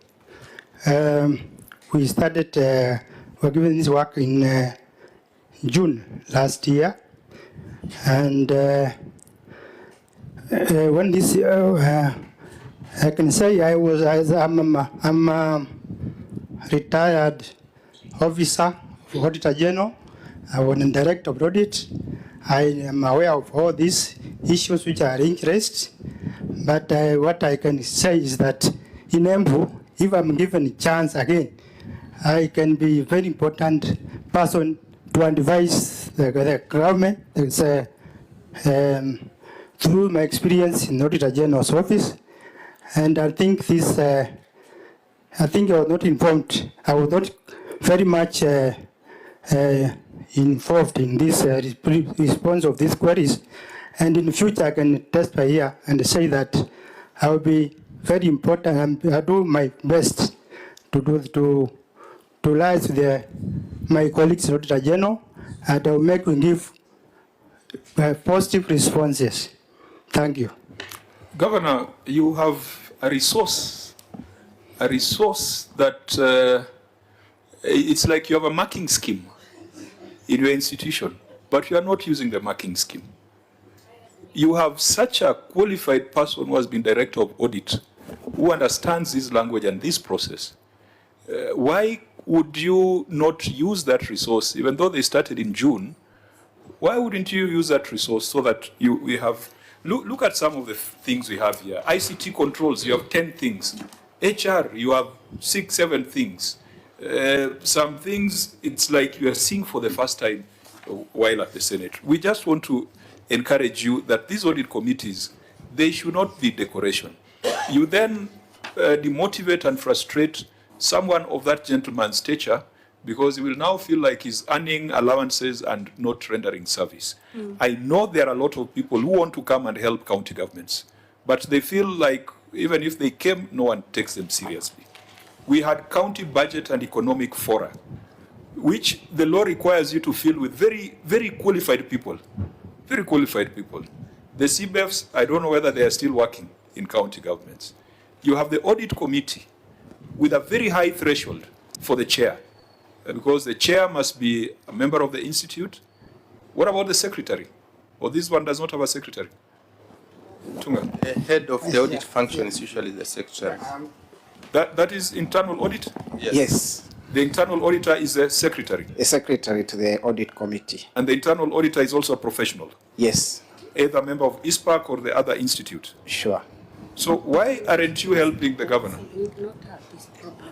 We are doing our best, and I think with the support of the audit committee and the management, these are improving. Because the governor should never come here and say that she's still unsure of her pending bills. And yet you have an internal auditor, and yet you have people who understand the audit process. So really, this is, Governor, I hope your officers don't take it personally. Yes. But No, I'm no, just encouraging, I'm just encouraging that utilize the resources that you have internally. They will make your life easy. You will come to Nairobi and will spend only 1 hour. Chair, and you'll you'll see a difference next time. I'm really going to make good use of this resource. Clearly, I can see it wasn't put into good use. If it was, some of these things would not have found their way here.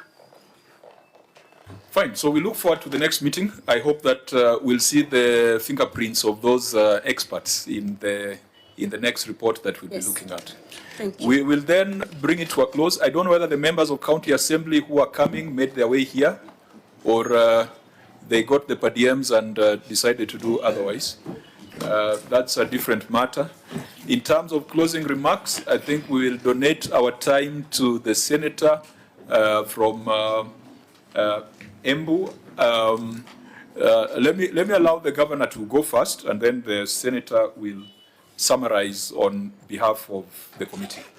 Chair, thank you very much. On behalf of my team, we want to appreciate the time we've spent together here, and especially so the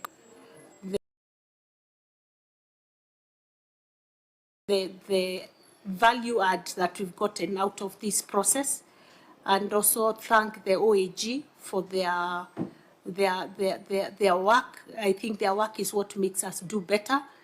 I want to promise that going forward,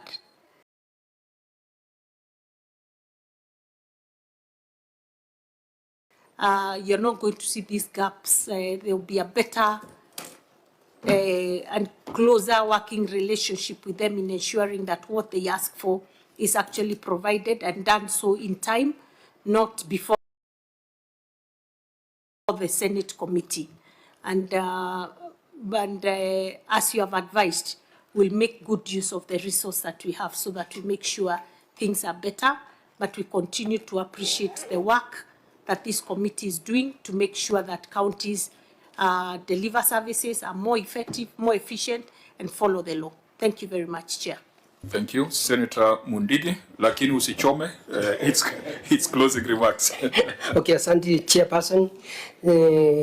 Committee hii ya audit mnafanya kazi nzuri, chapa kazi, lakini najua after some month kazi itakuwa imepandilika kwa sababu hata kila mtu ameona mali ule amesembea kazini. Kwa hiyo ningeomba watu wa Embu County tusiangushe governor, tunajua vile anafanya kazi na vile anaumia.